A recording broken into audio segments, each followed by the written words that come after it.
Here we go. Welcome, everyone, to a very special chartered episode of the Oh, Ballinesian podcast. it's not that special. Sponsored by Levasa Island Apparel. Shout out, brother Eri in Modesto, California. Make sure to visit the website www.levasaislandapparel.com. Let me fix this microphone. I'm way too excited right now. Yeah, let's get it underway. Episode 73. I am Lance Falitongo. I'm forced again. I'm a Charger fan. Forrest is a Raider fan. Everyone knows that. Knows we had a bet going on today in the Chargers versus Raiders game in Los Angeles. Uh, let's get right to it. The Chargers win. The Chargers hold on to defeat the Raiders. What was the final score? I don't remember. 24 to 17. 24 to 17. It was a full touchdown. Ah, Chargers cover. A bunch of people out for this game. Jimmy Garoppolo for the Raiders is out, so Aiden O'Connell had to start. The rookie did great. Aside from, great chance to win the game. Aside from the fumbles and stuff, but then Matt posted something on Facebook, basically like, yeah, don't talk to me about any of this Raider Charger shit. We're gonna do better next time. And I commented, I was like, bro, we sacked that quarterback so many times. We got so many fumbles. Khalil Mack almost set an NFL record for sacks. And we barely won that game. I say we, the Chargers. We barely won that game. It but took I a mean, goal line interception by Asante Samuel Jr. to seal it inside of two you know, minutes. and you know what? That wasn't even what sealed it. It was the pass to Palmer, Oh, yep, and yep, yep. man, it's tough to watch because I mean they still gave themselves a chance to win at the end had they, stopped that. But that's tough. What do you But do? You I mean, think what? No, what were you gonna say? You think Brandon Staley's gonna get more heat for going for it on 4th and 1 and failing to convert and almost giving the Raiders like a very short field? I think it was like 34 yards for a touchdown. Hey, you know what wins do? They make people forget some stuff. So I True don't think that. he's going to catch as much heat. But I was going to say, what else are you going to expect from a Raider Chargers game? I mean, how many of things have gone down to the wire? So Yep. I Overtime, last expected a second close game. stuff. Yeah. I mean, a lot of people were expecting. See, like I said in the chat, man, these people that come in are like, start AOC. He's going to be a better quarterback. He did so good in the preseason. Preseason, exactly. I'm like, yeah, get Jim, bro. First off, I don't know if Jimmy Garoppolo would have done any better. I can't say because, you know, my opinion, I think he would have. Just because some of the situations in the game probably would have come down to like experience, like that last throw. Like he didn't make that read. He expected the DB to follow Devontae Adams into the middle instead of going out, and that Asante Samuel did not at all follow Devontae Adams. No. I mean, Jacoby Myers didn't even know the ball was coming. He wasn't turned around. Yeah, So, because I thought Asante Samuel was guarding Jacoby Myers. How close they the whole were on right, that yeah, interception. yeah. Yeah.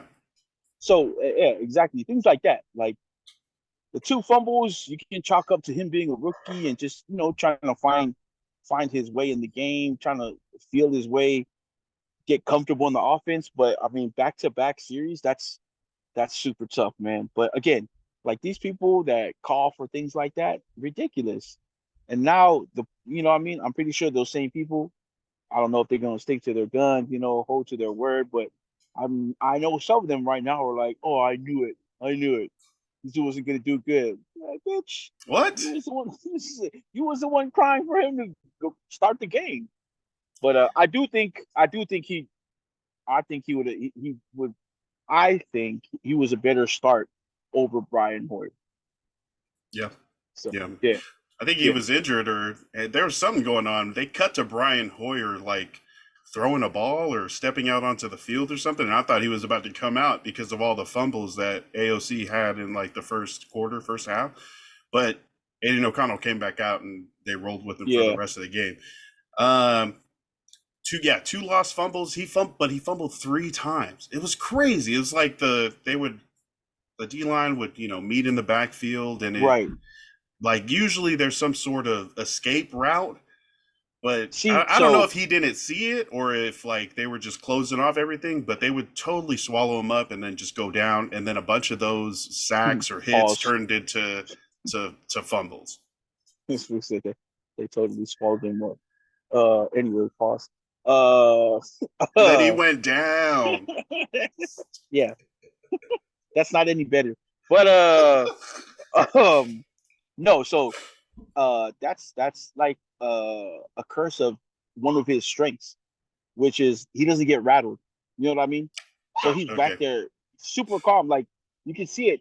Like I think negatively you would say he's a little too nonchalant back there. Like there was no urgency with him getting sacked left and right. Like if you can feel, you should be able to feel the pocket close.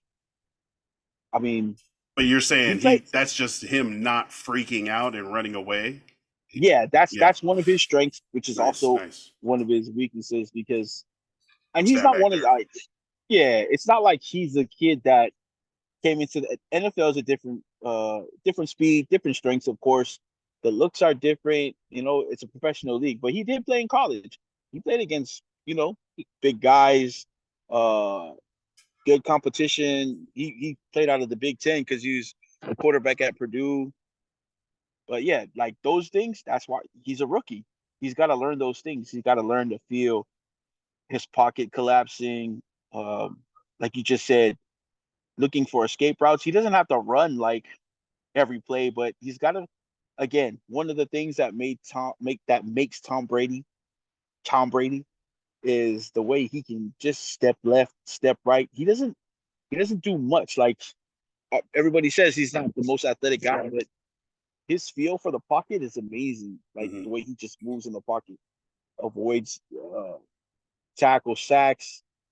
I mean, I watched a lot of Brady games. Unfortunately, watched a lot of I watched him win a lot, and like man, there's not too many games where you see him get hit a lot, especially early in his Patriots career, like at the peak of his career. There wasn't too many times where you like, damn, Brady got hit so bad. Like not a lot in games because he knows he's got escapability. Uh, just just his feel for the pocket. Is that And but Raiders co-owner Tom Brady? right, he needs to go down now and teach AOC that stuff. Yeah, Uh, I've been seeing a bunch of like I think it's from one conference or one sit down, but a lot of clips from this interview that he did. It feels like for a conference or something, but he's sitting there and he's just talking about all the adversity he had to go through, how he just had to be so persistent because no one really gave him like saw him for what he was chance. going to be. Yeah, Right, they didn't right. of course they didn't know he was going to be six-time champion. Was it seven? Uh, I mean, I'd Super give him Bowl seven if winner. it's not. I'll give him seven. Yeah, this Tom Brady, they didn't know he was going to be the GOAT of football, or else Well, he would have started at Michigan. He would have started for the no, true, Patriots. He would have started high school. I mean, all that. But right. But you saw him in his what was it? One of the documentaries he has out when he doesn't get picked. He's at home and he's frustrated. He leaves the house. He goes for a walk. Like mhm. he can't understand why people don't. And but that's the Six business quarterbacks of taken ahead of him. right. Like, well, he wasn't taken till what, the sixth round? Was Yeah, it the sixth? 199th overall. Yeah. So I mean, 199th. Jeez. but I mean, and that's the business though. Like Tom Brady bet on himself, like everybody else should. That's how you get your when you get in there, you bet on yourself. But that doesn't mean everybody else is going to bet on you, or you know, It also doesn't mean that you're going to succeed just because you like don't care what everybody else says and nobody believes in you. That right, doesn't mean right. that maybe you suck. I mean, maybe you're not going to be the greatest, right? But That's true. what he had was like, well, I know, even though he was probably tricking himself, I know I'm the best, right? I'm the best quarterback here. And, he always angered himself, motivated himself through that anger that like he But would I mean, manipulate his own mind into like Michael Jordan. He did the same thing. I took that personal, right, right. made it to something that fueled me on the court, on the field. So But it's yeah, also the same. It's the same adage as like in history. He didn't pass the eye test. You know, he's not like 6'4". He's not Anthony Richardson, obviously. Tom Brady, right? Yeah, he doesn't look like that. He didn't His have combine photo. right, Like, right. It looked like one of the dudes that was there helping out with the heavy bags or something. Like you know what I mean? yeah, Like he's yeah. a throwing coach or something. So like so cautionary tales. You got him who went 6th round, waited his chance, and the only reason he really got his chance was because Bledsoe got hurt, and he was Bledsoe's backup. Yeah. And he went in and he killed. From the day he went in for Bledsoe, he did everything right for him. Like, and his career just, I don't know. I always tell people that I really think he made a pact with the devil. But Damn. like right before he went into the game, he goes, "Look, man, I'm about to go in. You can have my soul. Let me be the greatest ever." Right. But so you have him, and then you got a guy like and I have to say, damn, he's a Raider. Jamarcus Russell. Just Are we talking the about? guy Are of we the. talking about quarterback busts? Because we can talk about quarterback busts. Oh yeah, I mean we both on both sides, but not even him. Like it also goes with there was a defensive end out of Ohio State named Vernon Golston. Like if you go like right now, I'm not near a computer. I know you are. If you check his combine stats, like they're astronomical. And he went to I think he was drafted by the Jets Sounds right. somewhere in like, I think 1 through 10, one of those picks. And he did absolutely nothing. Just right. Like, I mean, I think he lifted like 2 cars, ran faster than a locomotive, the tall buildings in one single bound. He did something like that in the combine. What was he? A lineman or a end? Defensive end. Yeah, Defensive end ran a 4.58, 1.53 split. See, but how big was 4.4 20-yard shuttle, 7.1 cone drill, 42-inch vertical, 10-foot 5-inch broad jump, 37 reps at 215. See, gosh. Drafted by the Jets with a 6th overall pick in 2008. And my man was like, and if they had like shots of him like just walking around practice or like Huge. at the Jacked. combine. Oh my gosh. Yeah, and not like fat huge. Like my man was ripped. Like he just ripped huge. Yeah. Like a freaking video game character. Yeah, like what is the dude from Baylor? Sean Oakman. That dude was a monster. You know what? I might be thinking of Sean Oakman. Baylor. That Yeah, I'm thinking of Sean Oakman. Oh man, Sean Oakman, like he got drafted like higher than he probably should have because he didn't do much at Baylor either. Like they drafted him purely off of sight and potential. You know what I mean? So that's crazy. Like but to Aiden O'Connell's like to his credit, he looked like he wasn't rattled too much in the game. You know what I mean? Like the spotlight didn't get to him. Yeah. Okay.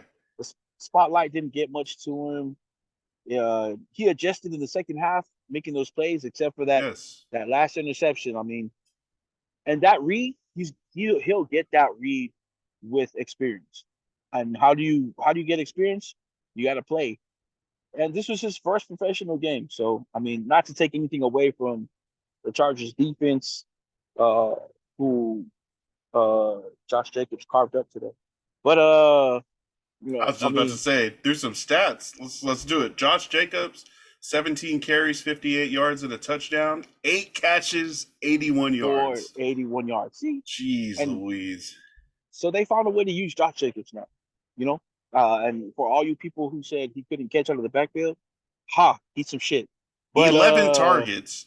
Have they ever thrown to him double digits before? I don't think so. And you know what? Maybe that was O'Connell. Some of those misses weren't his fault, but like it was O'Connell's fault. Like he overthrew him, or he was under pressure and just threw in his direction.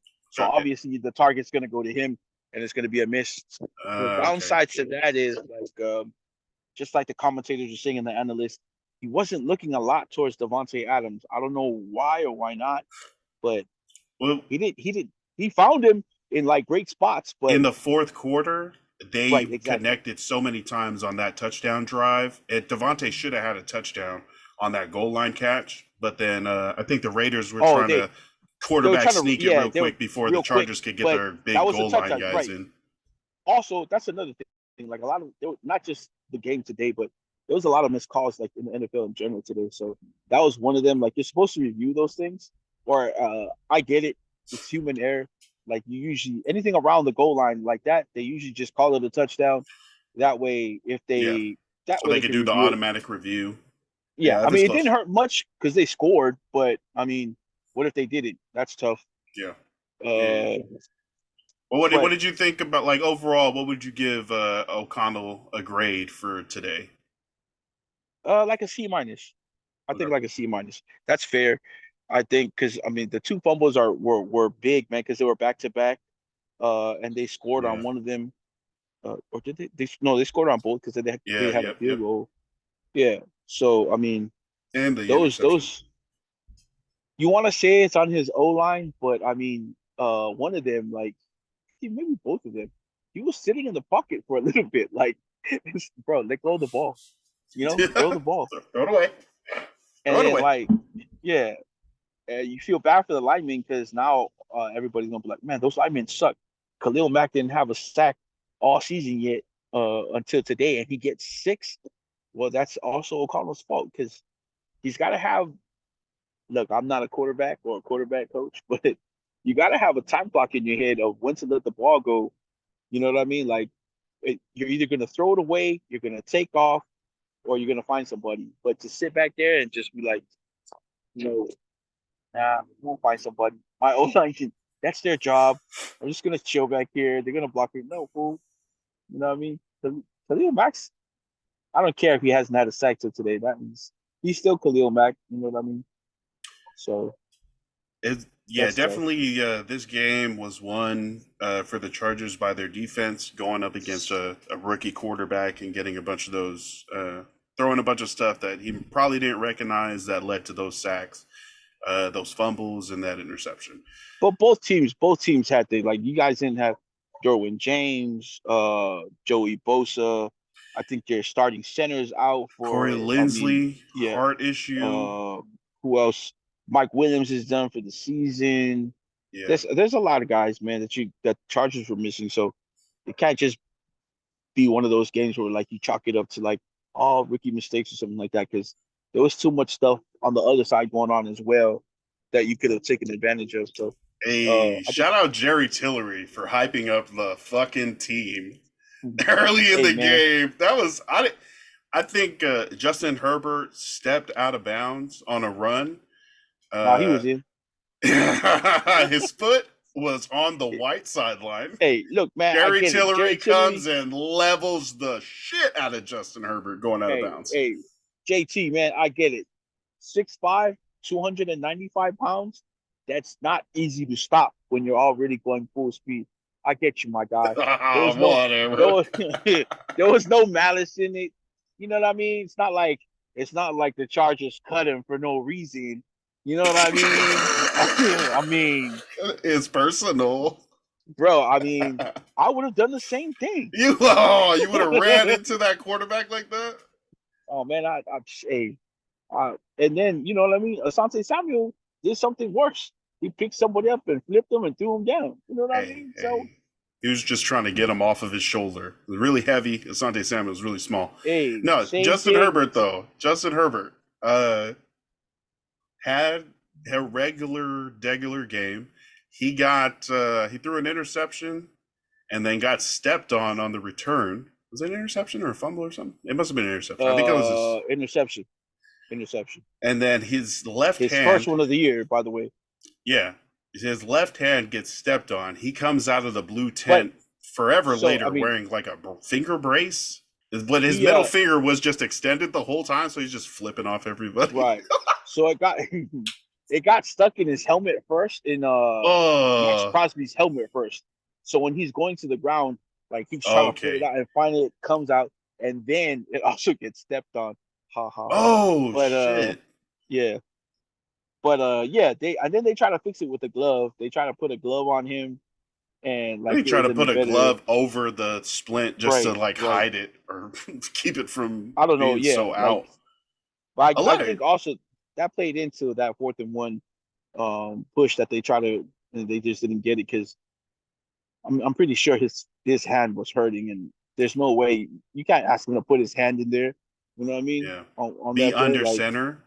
Because every yeah, play before that, from the injury to that 4th and 1 tush push attempt, it was all in shotgun. Like even after his kneel down was in the freaking shotgun because he couldn't yeah. take a regular under center snap with his finger messed up like that. So that's something that we're gonna have to monitor. Devontae Adams left the game for a while with an injury, came He looked back. all right in the came back in the 4th quarter, and I just want to say that I did lose the bet. The Chargers won, so I'll be making Lance bologna sandwiches sometime soon. So wait. I thought the bet was one of us does dinner if the other team sweeps us this year. Okay. Oh no, you know what? You're right then, because you know what? That's better because I'm I giving up a free dinner. Fuck. right. All right. I mean, but no, that's what I thought in my head too. You're right. I'm not gonna argue with you, but which makes it better. Which makes it better because that'll prepare me for another. You know what? I love my Raiders. I love my Raiders, and they got to get better. But I'm prepared to make you a 5-star meal My if that guy. happens. But I also Nice. want to thank Devontae Adams for coming back into the game and pushing me ahead in another bit. If you guys tune in on Wednesday or next Sunday, please be prepared to see Lance in the best gear ever in the whole wide world. uh, Yeah. ugh, So ugh. I was in uh, the I uh, was in the army for a little bit. Our PT clothes every morning were black and gray, like black shorts and gray. It was the worst years of my life. Every day having to put on that silver and black. I don't like wearing Raider colors. I mean, I wear them a lot actually because they kind of fit me, and I like to wear black. It's more slimming for the fatness, kind of push this side. But I'm gonna hate wearing stuff that says Raider on it for losing this bet. Keenan Allen versus Devontae Adams, whoever had the most receiving yards. And I mean, obviously the Chargers were winning by a bit, so they didn't have to throw it as much. The rookie Aiden O'Connell started targeting Devontae Adams a lot on that last drive, and well, I lost that bet, so I have to wear some Raiders gear for the next pot. So whenever you get that to me, I will put that on. So just let me know when you're going to drop that off. oh, it's coming. It's coming. It's coming. Good. Don't worry. I It's think the coming. Jets just picked off Patrick Mahomes again. It's 23-20 in that game. To wrap up, Chargers Raiders. Next week, the Raiders are on Monday Night Football, hosting the Packers. So that's going to be a big game. I think the Packers are doing pretty good. I mean, did they Oh lose to the man, Lions on Thursday Night Football though? they did. I might have to come back to Federal Way for that. I'm in Federal Way, folks, at my sister's house, who is one of the biggest Packers fans ever. There's Ah, there's the coolest story to it. It has to do with my late nephew, Ethereal. But yeah, we'll probably talk about it on Monday. Yeah, that's cool. I didn't know they were playing. you Uh, ready for Raiders also, Packers? I had planned to be in Vegas for that game. Um, One of my absolute best friends, and again, I always say this, the best musician I know in person, John Akapu, he'll be flying to Vegas to watch the game. Lucky guy. That So next week's Monday Night Football game yeah, versus the he's flying Packers. to Vegas. He's flying to Vegas from Hawaii to watch that game. So yeah. Oh man, cool. That's dope.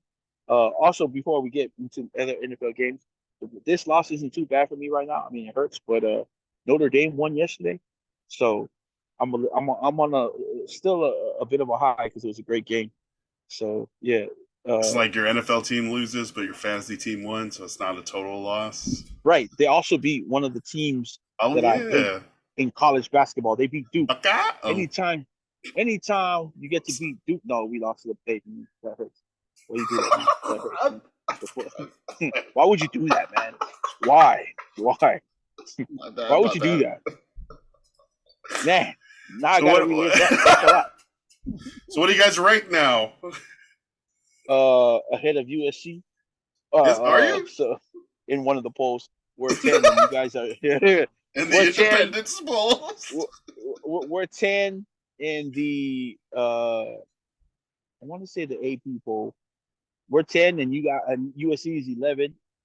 And in the coaches poll, or the USA Today poll, we're 10, and you guys are 11, and in the coaches poll, we're 11, and you guys are 10. So All right, I'll I've take it. pulled up some rankings. AP top 25. It says number 9, University of Southern California. Oh, Number okay. 10, Notre Dame.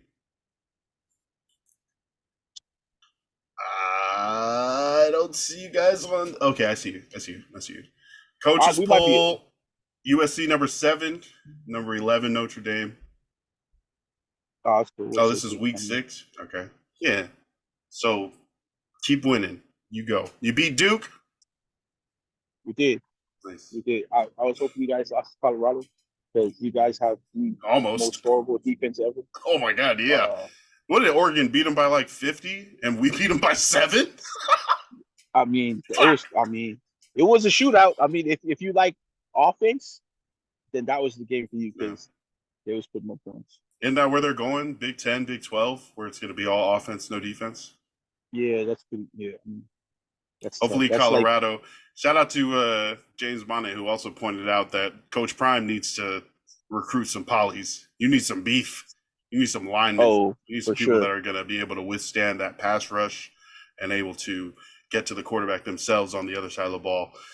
Coach Prime, hit us up. We know some people that can help out.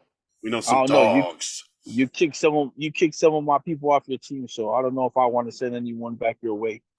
But yeah, that's true. Yeah. They changed it up.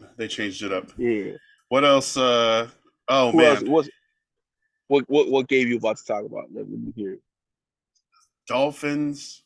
Oh man. At Buffalo Bills, right? That one hurts a little bit too, man.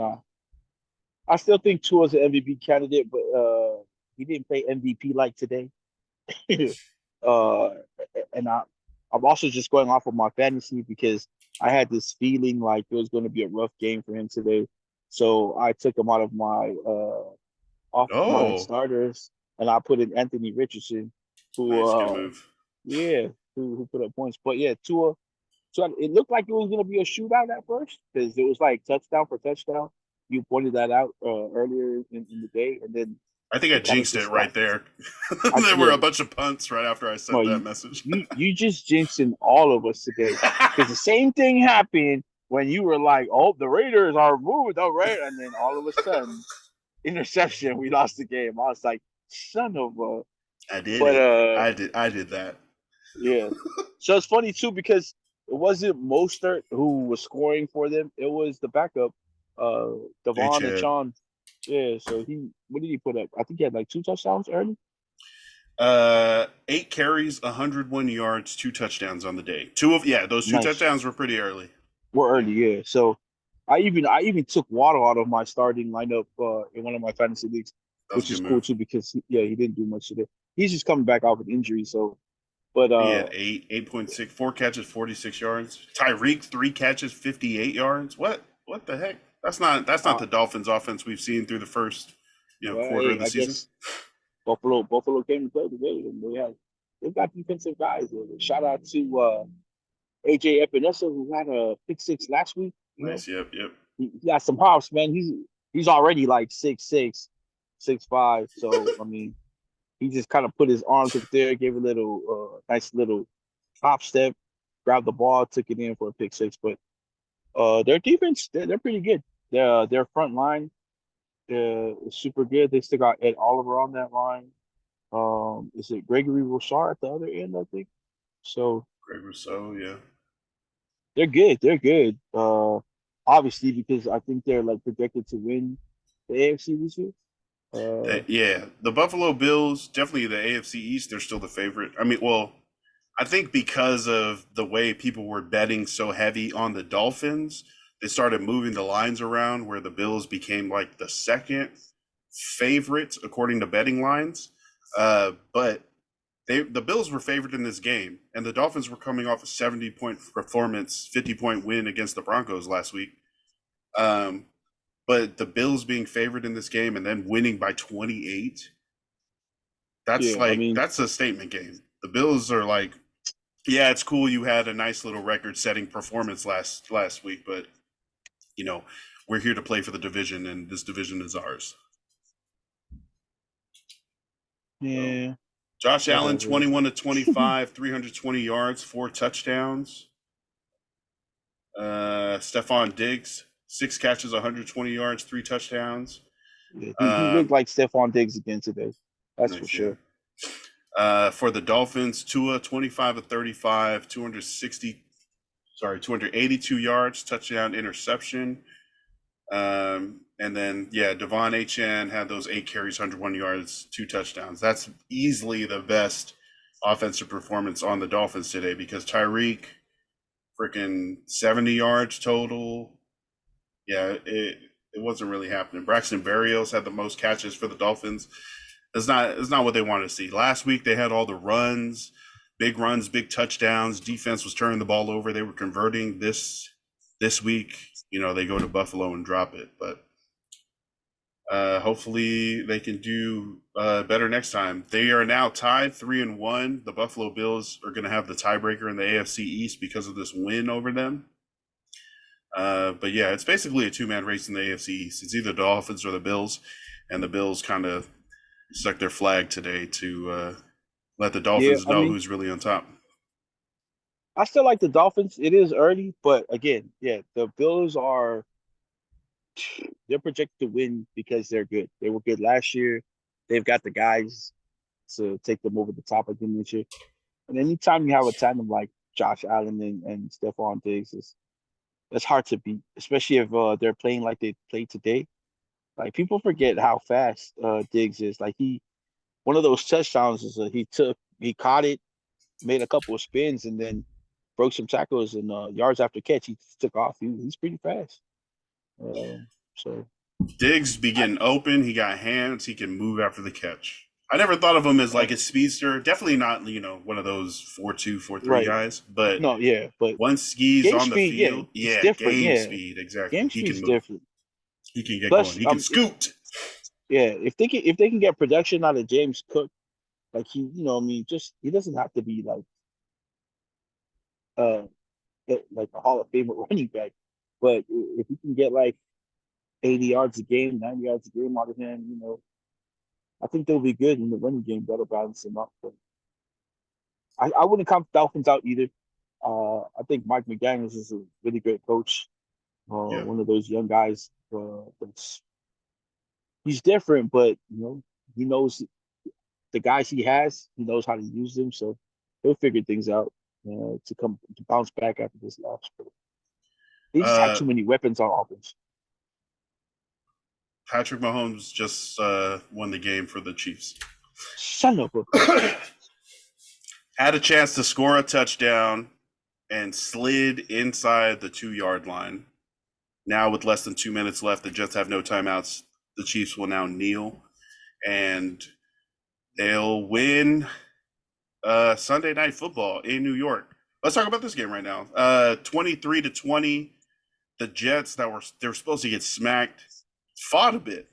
Before the They game, did. there were reports being put out that Jets quarterback Zach Wilson, if things weren't clicking tonight, he was going to lose his job. They bring somebody else in. The Jets putting up 20, Alve through a safety, and field goal, touchdown, 2-point conversion, all that. They at least moved the ball and scored some points. So better than they have been doing. They had a chance to win this game, but fall just short versus, the best quarterback in the league. What do you think the Jets have a new quarterback next week or sometime this month? I don't know. I mean, there was times where he looked like he figured it out, and there was times that he looked like the regular Zach Wilson that we knew. But I think he did enough today to at least have them like reevaluate it and maybe give him another chance at starting. Because, yeah, I mean, it looked like the guys around him were playing with him, for him, trying to help him out. So, him and Garrett Wilson definitely have a connection.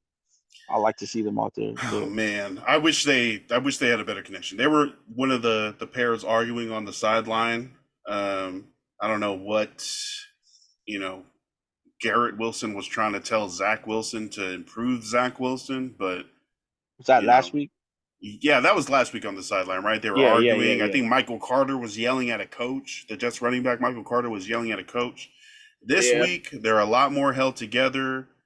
It looks like Randall Cobb and Alan Lazard are talking to Zach Wilson on the sideline right now. Just patting him on the back. You tried. You did good. You gave it our all. We had a chance to win. We just couldn't convert. I think the Chiefs are lucky to walk away with a win here. Definitely. And the Chiefs are going to move to 3-1.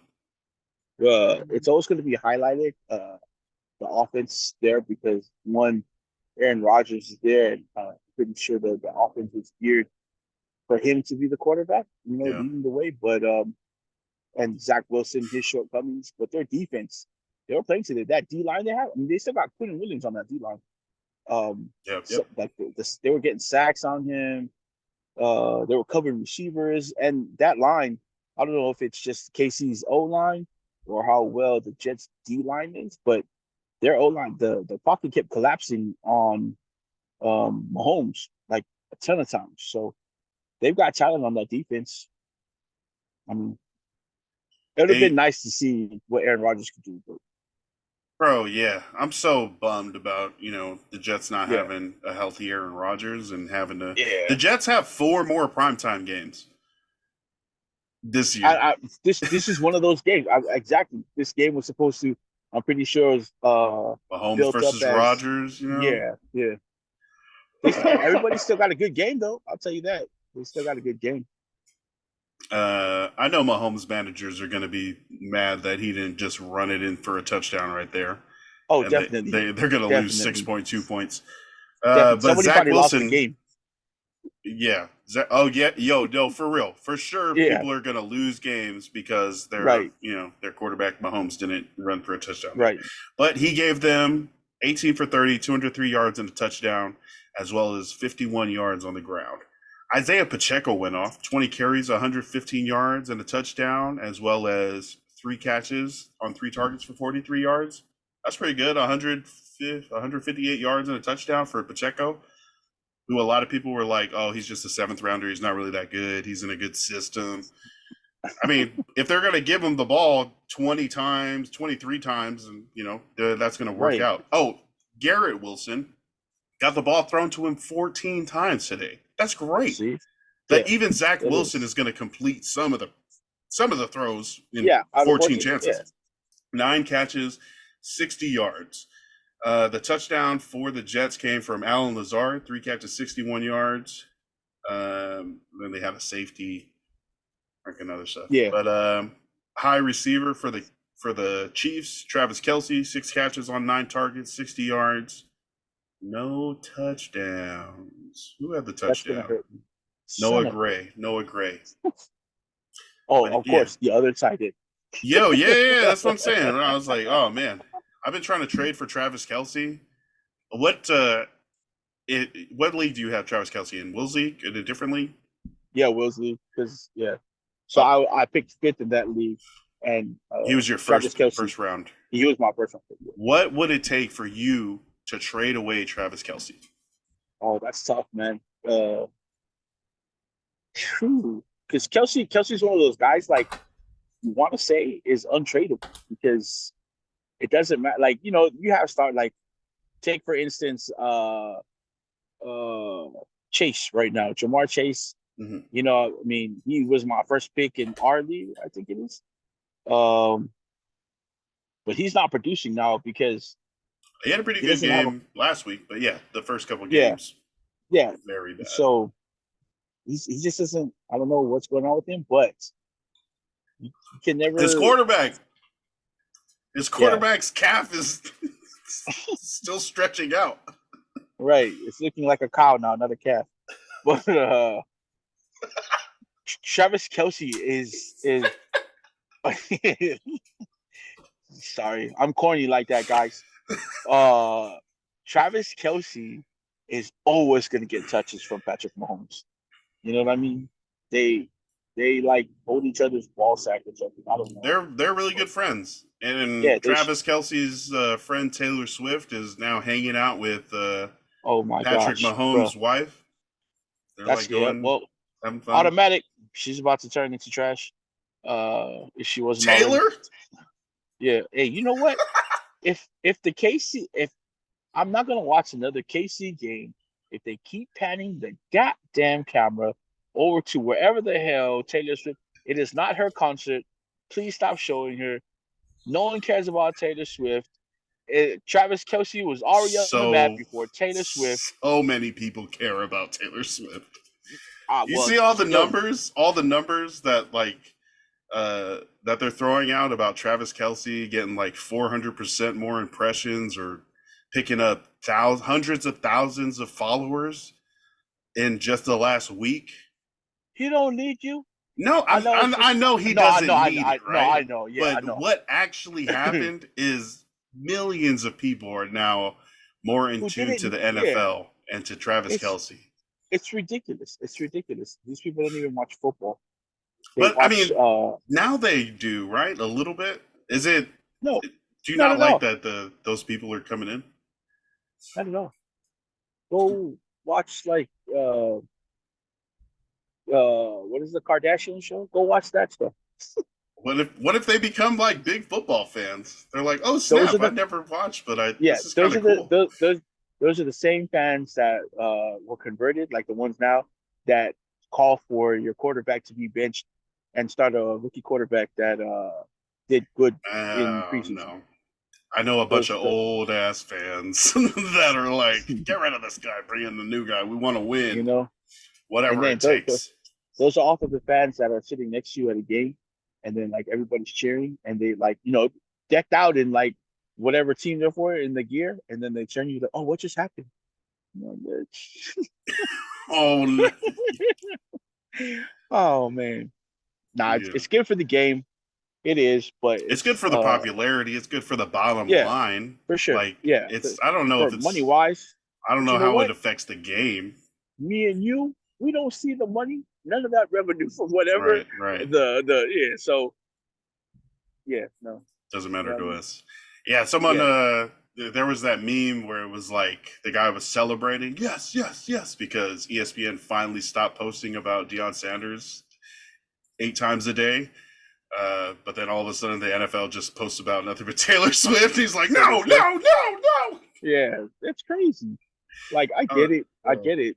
I mean, how what much are do they you called? think Swifties. Swifties, yeah, her fans, Swifties, how much do you think the NFL is paying Taylor Swift to hang out at Chiefs games? Does it Man, have to be a million? Do you think it's 500,000? Do you think it's like I think 200,000 a week? Just go hang it's out with probably Donna Kelsey. Go hang out with your it's friends, upwards. Blake Lively.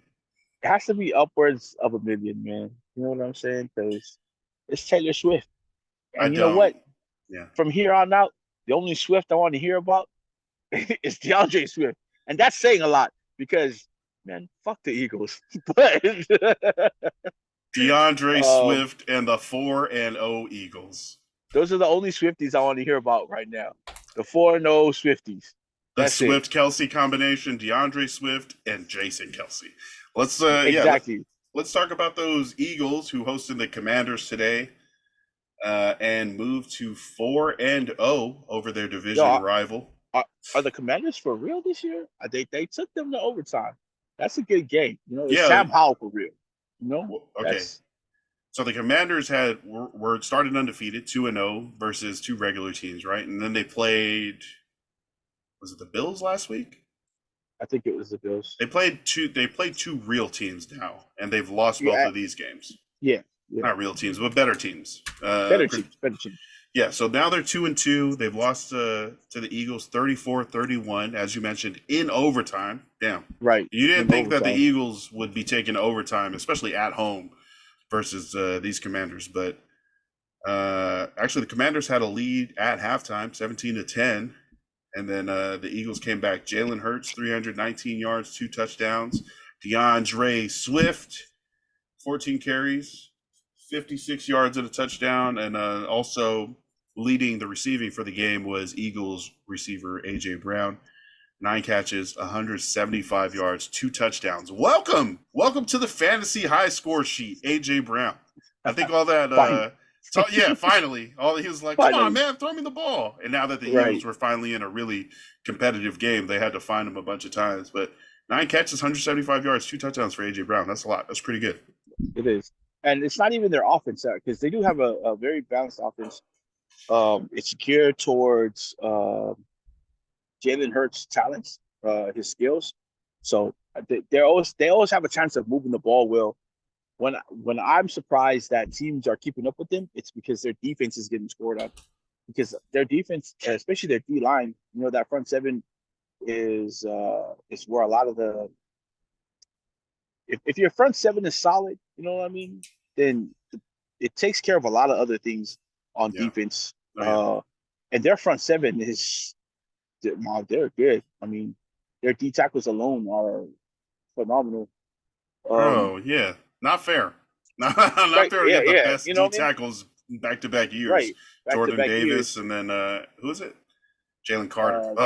Shoot. Yeah, that's gonna be like the Williams wall in Minnesota. Or like, what other big D tackle pairing can you think of? Man, that's tough. Pat Williams, Kevin Williams were the but not only that, they also had Jared Allen on the side. They did, but another D John Randall. They had John Randall. Oh, jeez. As well. Minnesota had some right before he was on his back end when the Williams guys got there, but they were good. Then you think of Philly also had a really great D line when Reggie was playing, and he played in Philly. Because I think I think Richard Dent went over after a while. But their D line was phenomenal too when Reggie was there. Dallas had a great defensive line back in the day. So and those are all teams that were really good. Dallas alone, they had championships. Their defenses were solid those championship years. So, Jahan Dotson caught a touchdown pass today. Brian Robinson for the Commanders continued to impress. Sam Howell, 29-41, 290 yards and a touchdown, as well as 40 yards on the ground. Brian Robinson, 14 carries, 45 yards and a touchdown. Let's see if they throw it to him twice for 6 yards. Terry McLaurin led the receiving for the Commanders. 10 targets, 8 catches, 86 yards. And then the Eagles blew him out the water. 25-37, as far as stats-wise. I mean, I know this is an overtime game, but Jalen Hurts, 25-37, 319 yards, 2 touchdowns, 34 yards on the ground. DeAndre Swift, a touchdown on 14 carries, 56 yards. Devonta Smith had an okay game, 7 catches, 78 yards, but obviously it went through A.J. Brown. Philadelphia Eagles now tied with the Niners for best record in the league at 4-0. Best record in the league, yeah. And that's if you're not a football fan and you didn't project them to be at least close to that, like both teams, then I don't know what you're doing, because Philly didn't lose much. They lost to safety in was it Gardner? They lost. Went to the Super Bowl last year. Right. Highest paid quarterback. They still picked up DeAndre Swift, who's probably right now, I think, a better running back than Miles Sanders is in the league. Oh yeah.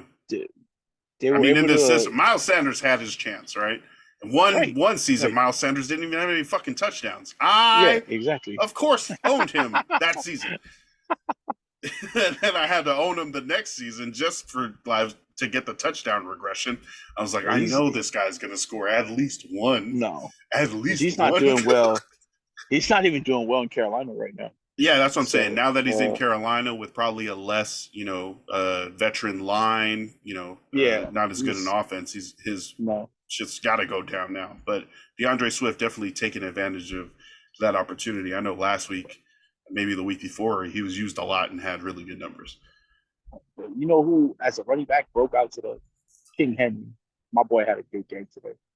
Bro, For thank all you God. fantasy managers, yeah, exactly. For all you fantasy managers that were waiting for Henry to have a good game, today was the day. So I hope you guys didn't bench him too early because he went off I today, man. know hella people bench Derrick Henry, bro. They were like, well, I guess he's fallen off forever. No, it's hard because even the coaching staff, I want to say the first two games, he almost had a 50-50 split with the rookie there, Tajay Spears, Mm-hmm. all because the coaching staff likes him. The coaching So staff likes the rookie Spears, or the kid, yeah. Tajay Spears. So they were giving him like 50% of the snaps, and then I think he got hurt. Not anything serious, but enough that he had to take a rest and didn't get as many carries. And Derrick Henry is a volume type running back. Yeah, You yeah. need to give him the ball. He wears defenses down. That's his game. He's big, he's strong. You can't contain him the whole game. So if you're gonna give him the ball the whole game, defenses are gonna get tired trying to tackle him. The guy's a mountain. You know what I mean? I never played defense on the field for football. Well, actually, I did. I played defense for one game. It was against Samoana. I got stiff armed into the ground, like my face first into the ground. And then I missed the defensive meeting that week where they showed the tape of me getting stiff armed into the ground. And then I just started playing tight end and backup quarterback after that. No, oh man, football was gonna be fun if I stuck it out on defense, but I moved. I got your story beat, bro. We were playing Samoana. Imagine me. So I'm barely 5'9" now. And I was in high school, so I was probably like 5'6". I played middle linebacker and defensive end. That's what I played. I don't know. Don't ask me. So I went in. One of our middle linebackers hurt his knee, so I went in the sub. We were playing Samoana, and their quarterback was probably the best quarterback. No, not my year. Oteta Sosoli was the best quarterback. He was at top one of that year, but they had this kid named Young Thompson. Rest in peace to Young Thompson. He ended up being a defensive tackle at Arizona, but he was already that big and playing quarterback. Imagine some kid who's like 6'3", 290 pounds. Anyway, the play breaks. He starts running, and I'm running outside to tackle him. And so it's a gang. I get on top of him. I'm able to tackle him somehow. The next play, same thing. He rolls out, and the last thing I see is a cleat on my helmet, and the last thing I hear is touchdown, Samoana, Young Thompson, 75 yards. Oh, bruh. Yeah. Gave up a big one. Yeah. But yeah, guys that size, they wear you down, man. That's also what I was gonna say. You were talking about all those hits. Those Derrick Henry runs are like a body shot in boxing. It doesn't. You're not trying to feel that. It slowly wears you down. After taking 4, 5, 6 rounds of punches to the gut, similar to punches to the tailbone, that shit eats away at you. You start to wear down. You're not as strong yourself. You're slowing down towards the end. You're super tired. This guy keeps coming, keeps slamming on you. You got it. Yeah. So definitely Derrick Henry getting his 22 carries helped wear down that defense. And like you said, towards the end is when Derrick Henry starts doing crazy stuff, right? Because the defensive's tired. Right. Derrick Henry's not tired. He's still going. He's still going. That's what he does. 22 carries, 122 yards, a catch for 11 yards, rushing touchdown, and a passing touchdown for King Henry, who comes back to the fantasy score sheet after very disappointing first couple of games. Ryan Tannehill, your favorite, 18 of 25, 240 yards, touchdown, and a pick, as well as 6 carries for 11 yards. DeAndre Hopkins led the Titans, 4 catches, 63 yards. Jamar Chase. Joe Burrow threw the ball to him 9 times. He caught 7 of those, 7 catches, 73 yards. After the game, they asked him, what's going on when you're not getting open, or how do you think that's affecting the team? He's like, oh, I'm open. I'm He always said, fucking open. yeah, exactly. He said, I'm always fucking open. Well, he wasn't. Yeah. Excuse my profanity. But yeah, I'm always open.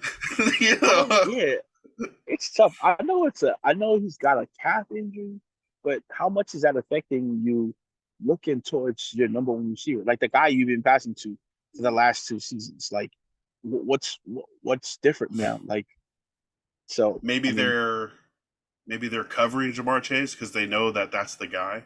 Like Joe Burrow threw 30 times, 20 completions, 165 yards.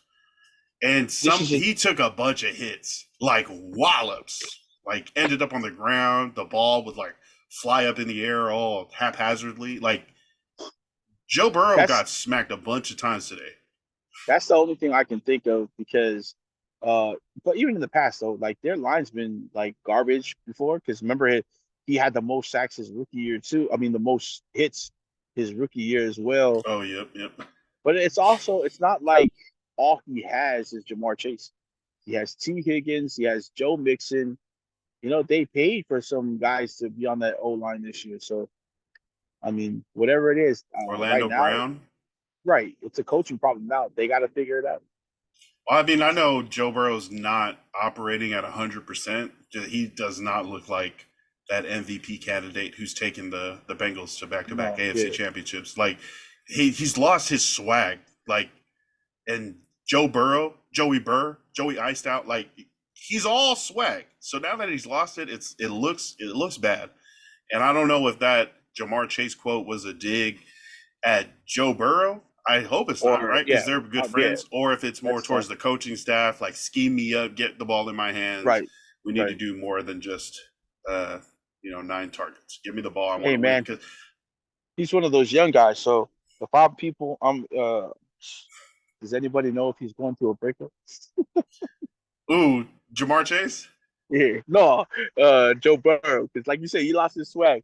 Does anybody know if he had a crush on Taylor Swift? Oh no! And Travis Kelce took his girl. Oh man! Oh my gosh! I'm sure Joey Burrow knows Taylor Swift. Where is Taylor Swift from? If you had to guess, what state or city? Tennessee. Taylor Swift home state. Google, do your thing. West Reading, Pennsylvania. Man. And then when she was 13, her parents sold their family farm in Pennsylvania and moved to Hendersonville, Tennessee, so she could pursue a career in country music. And I know a bunch of people are like, why are we back to talking about Taylor Swift? Tony thought you were going to say her parents sold her when she was a certain age. Her parents sold her to Scott Storch. What was the guy's name? Is it Scott Storch? No, it's not Scott Storch. It's the other guy. To say. Scooter Braun. Scooter Braun. Anyways, he took all her royalties or like music ownership and was like, well, anytime you sell shit, it's going to come to me. And she was like, you know what? I'm just going to re-record all of my albums. And make them longer, make them different. Yeah. Make them a little different. People still love them, but they know that this is like my personal version. The first man she ever wrote a song about. Who's that? Oh, Scooter Braun? I don't know. Yeah. Let's get to other games. Oh, so the final score, Tennessee hosting Cincinnati. Titans 27, Bengals 3. The Bengals scored on in the first 6 minutes, they kicked a field goal. They didn't have any points for the rest. The Titans had a 21-point second quarter and then another field goal in the second half. But, yeah, definitely a tough game for the Bengals. I know a bunch of them left Nissan Stadium early. Niners. Niners are undefeated also. They hosted the Cardinals, the Josh Dobbs-led Cardinals today. And freaking Josh Dobbs had him in it for a second. The eyebrowless. Yeah, the hairless one. Somebody needs to get that guy some eyebrows, man. I don't think he can grow eyebrows. I think that's you can't. I know. People are going to come from me now. Shit. Hey, Niners, sick people can get it on here too. So Hey, we don't discriminate. we don't. Niners 35, division rival Cardinals 16. Again, the Niners 4-0. The Cardinals dropped to 1-3. Christian McCaffrey, have yourself a day. Again, 4 total touchdowns, 20 carries for 106 yards, 3 end zone trips, and then 7 catches for 71 yards and another touchdown. Brock Purdy, 20 of 21. Are you kidding me? 20 of 21. 283 yards and a touchdown. I think he also had a quarterback sneak for a touchdown. Yep, he has a rushing touchdown right here. Brandon Ayuk, 6 catches on 6 targets, 148 yards. Yeah, the Cardinals stuck in it early, but the Niners definitely ran away with this one, as we all kind of expected.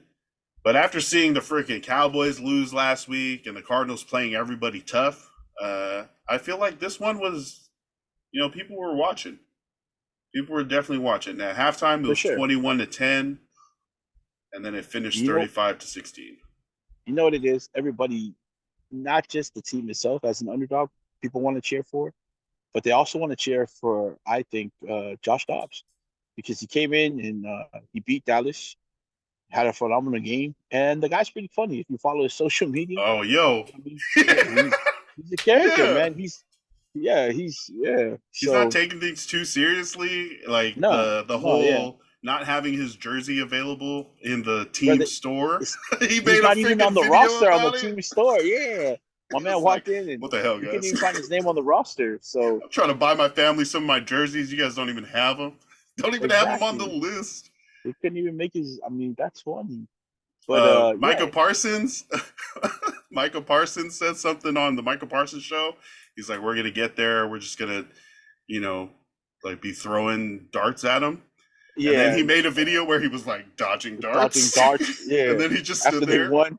Like, wow. Yeah. Exactly. He's a really he's a unique personality to have. I think the NFL should really look to capitalize on and the Cardinals as well. Like, they should market him a lot better. He's probably good for the league. He's a funny dude. For sure. You know what I mean? Yeah, the hairless wonder. But hey, for folks, I know we talked about it last episode, but for all of you folks who don't know who Charlie Villanueva is, look it up. Dead on. Josh Dobbs twin. Yeah. But, yeah, they look very similar. Right. That's the and for further reference, Charlie Villanueva also was in an argument with Kevin Garnett one game, and Kevin Garnett said, "What did he say?" He said something like, I can't remember. I gotta look it up again, but he was like, "Yeah, man, that's why you look like you have cancer." Oh yeah, I remember that. Oh man, if you guys have cancer, I'm not laughing at that. Joshua Dobbs for the Cardinals, 28 of 41, 265 yards, 2 touchdowns. He also had 48 yards on the ground. Pretty good from the quarterback. James Conner, 11 carries, 52 yards, as well as a catch for 4 yards. And he also had a punch after the game on Talanoa Hufanga. I don't know if he caught the punch, but he did grab him by the neck and toss him backwards. What was it, like a face shove? Nah, he got him right under the neck, like in his chest. But I will say this. I'm always going to root for my Polynesian people. I don't care where we're at, you know what I mean? Whether it's a foot race outside with a bunch of kids that took their snippers off to race on the road, or for at a hot dog eating contest, or at a fight or a football game. I'm taking my Islanders. Right, I'm taking my Islanders. But I will say this. Josh Conner is a bad man. He's a cancer survivor. You look at the way he works out. He's not small either. He's not that small. Right. He actually looked a little bigger than Talanoa. Yeah. So, but yeah, I mean, I don't know the context of why that happened, but it looked like Hufanga wasn't even talking to him. It looked like he was. I think he was like, yeah, I think he was. I think they were talking back and forth maybe, and then Hufanga was about to walk away, when this clip starts, and it just starts with Right. James Conner, who's got his hand right, you're right, like under his neck or something, and he Right. just like, I don't know if when Hufunga's trying to walk away, he just, I don't know, shoves his face out, and it starts being a thing, like a scrap. But they don't really I fight. seen Hufanga doesn't like no. He throw He any doesn't really punches or retaliate. He anything. just he's still just like really like yapping back at him. I seen a comment on one of the videos, and it says something like, "Oh, James Conner didn't want none of that smoke. He didn't even take his helmet off." I was like, "That's because James Conner's smart, you dummy." Like, if you have a helmet on, you're about to fight somebody. Why would you take it off? Yeah, don't take your helmet off when you're fighting. Right. I don't know why. But I don't know why people try to punch helmets, or why people try to punch face masks. Like, you can only get an eye gouge or a really sharp uppercut. That's the right. only thing you can do Right. versus a helmet, right? Like, I don't know why And people be trying to punch. That shit hurts. I'm not condoning this, but if you do have your helmet off and you're about to fight, then use your helmet to hit him in the helmet. Yeah, Swing do your that, helmet, Miles fool. Garrett. Yeah, oh my gosh. What I'm saying is, I don't think I've ever seen James Conner upset like this. Like, even when he That was with too. the Steelers, he would run angry, but never like get in a fight. So I'm trying to No. figure out exactly what happened. What's the context? What's going on? Yeah. Also, I'm- because we've never seen Talanoa Hufanga in that type of situation either. And anytime you hear him speak off the field, he's a really articulate kid. You know what I mean? Really good energy, always positive. There's nothing like that that you would think that he would say anything like malicious towards Cardinals. But again, it's on the field. The Cardinals did lose. That's gonna sting a little bit. So I don't think it takes much for someone to react after losing a game like that. So I mean, hey, Yeah, it seems very out of character for James Conner, who we've known for a while. Obviously, cancer survivor coming out of right. Pitt. Pitt. Yeah, and everyone's always rooted for him for when he was taken by the Steelers through his career there. Right. Now with Arizona Cardinals for a while. They've tried to trade him out so many times with the Cardinals, but he just keeps on working and being the running And back producing. one there. Yeah. Yep. So yeah, shout out to James Conner, but it's very weird that that altercation happened after the game. But we'll definitely keep an ear out and see. I'm sure somebody will get the scoop and figure out exactly what happened there. Have you ever heard of Puka Nakua? No, not at all. BYU receiver. His parents met in Western Samoa. This got the win. Not only Rams got the win. No, he's the one that got them the winning win. touchdown. Right. Winning touchdown in overtime. And a huge game, by the way. 9 catches, 163 yards in that game winner. And the Rams beat the Colts 29-23 in OT. Matt Stafford for the Rams, 319 yards, touchdown and a pick. Kyron Williams, I was playing against him, I feel like in 2 different leagues today, and 103 yards, 2 touchdowns. He seems like the guy. They're not, upset that they traded Cam Akers away. He's the one getting it done. And he looks so small. He is small. He's like 5'9". You know what college you went to? Oh my God. He's a Golden Domer, baby. Yeah, man. He's a Golden Gopher? Golden Domer. Golden baby. Domer. Oh, okay, yeah. Gotcha. I was like, Cal? No. Nah. Nice. Yeah, Notre Dame. Okay. He's a Notre Dame running back. Yeah. So, see, there you go. It's a religious hookup over there. It's a religious duo out in LA with Puka and Kyrie. I don't even know Kyrie Williams is Catholic. Yeah, I don't even know Kyrie Williams is Catholic. Or, do you have to be Mormon to go to BYU? No, do but you have to be, or like, can you be a really great football player and they let you on? No, you don't have to be, but you have to follow their standards. And I saw this. Someone was asking how come like a lot of kids aren't going to BYU anymore. Like local kids out of BYU, the better, like the 4-star, 5 stars, they're all starting to go to Utah. One of the reasons people were giving, well, they did get beat this past week by my guy, DJ Uyunglele, Oregon State. Gave them their first loss. So go Beavers. Shout out to DJ Uyunglele. But they have standards there that Like, so you can't if I think it's just don't kill me. I didn't go to BYU. If you're a Mormon or if you do go to BYU and you know this, I've heard that you can't have a girlfriend while you're on the team, or you can't be Oh, yeah, like or maybe you can have a girlfriend, but you can't sleep with your girlfriend, obviously. You can't live with them. So there are restrictions for like, some of these kids aren't part of that lifestyle. They're not Mormon. yeah. They don't follow the Mormon lifestyle. So, but I also hear some weird things. I'm not gonna say Ooh. what it. I'm not gonna say what it is, but Can you um, allude to the weird thing? no, I won't say the name of what they do, but I'm not gonna talk about what it is. It's called soaking. I'm gonna leave it at that.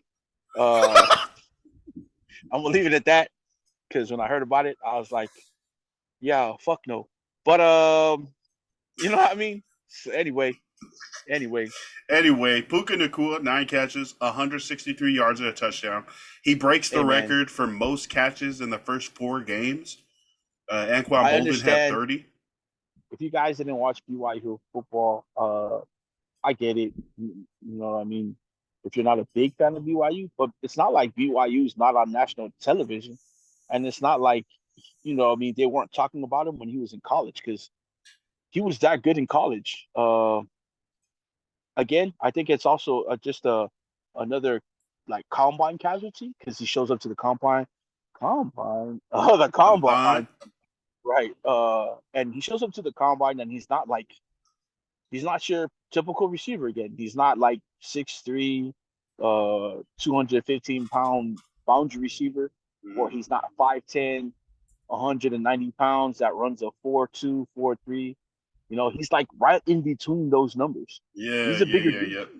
Yeah, he's right in between those numbers. But go back and watch the tapes at BYU. The kid produced. He was man.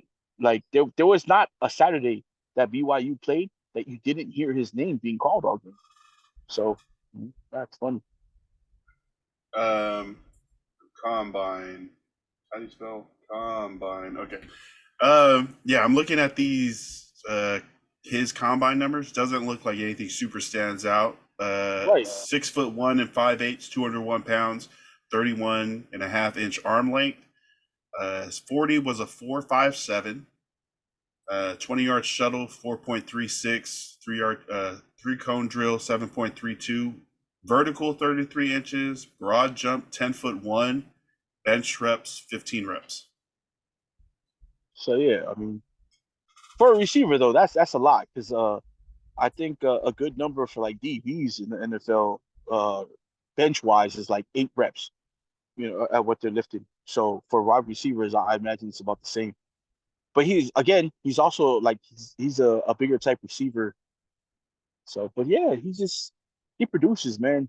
And I'm pretty sure I know one person who's super happy to have him there right now is Matt Stafford, because he doesn't have his super productive receiver, who again is, excuse me, one of those guys that Cooper Cup, another guy that was at the combine and people were like, yeah, right. You know what I mean? Like Yeah, Cooper right. Cup, and he was coming from a smaller school again in Eastern Washington. So that's whoever's evaluating talent for the Rams at these combines. We're doing pretty good with these diamonds in the rough receivers, which is dope. So Cooper good for Cup him, man. drafted in the 3rd round in 2017.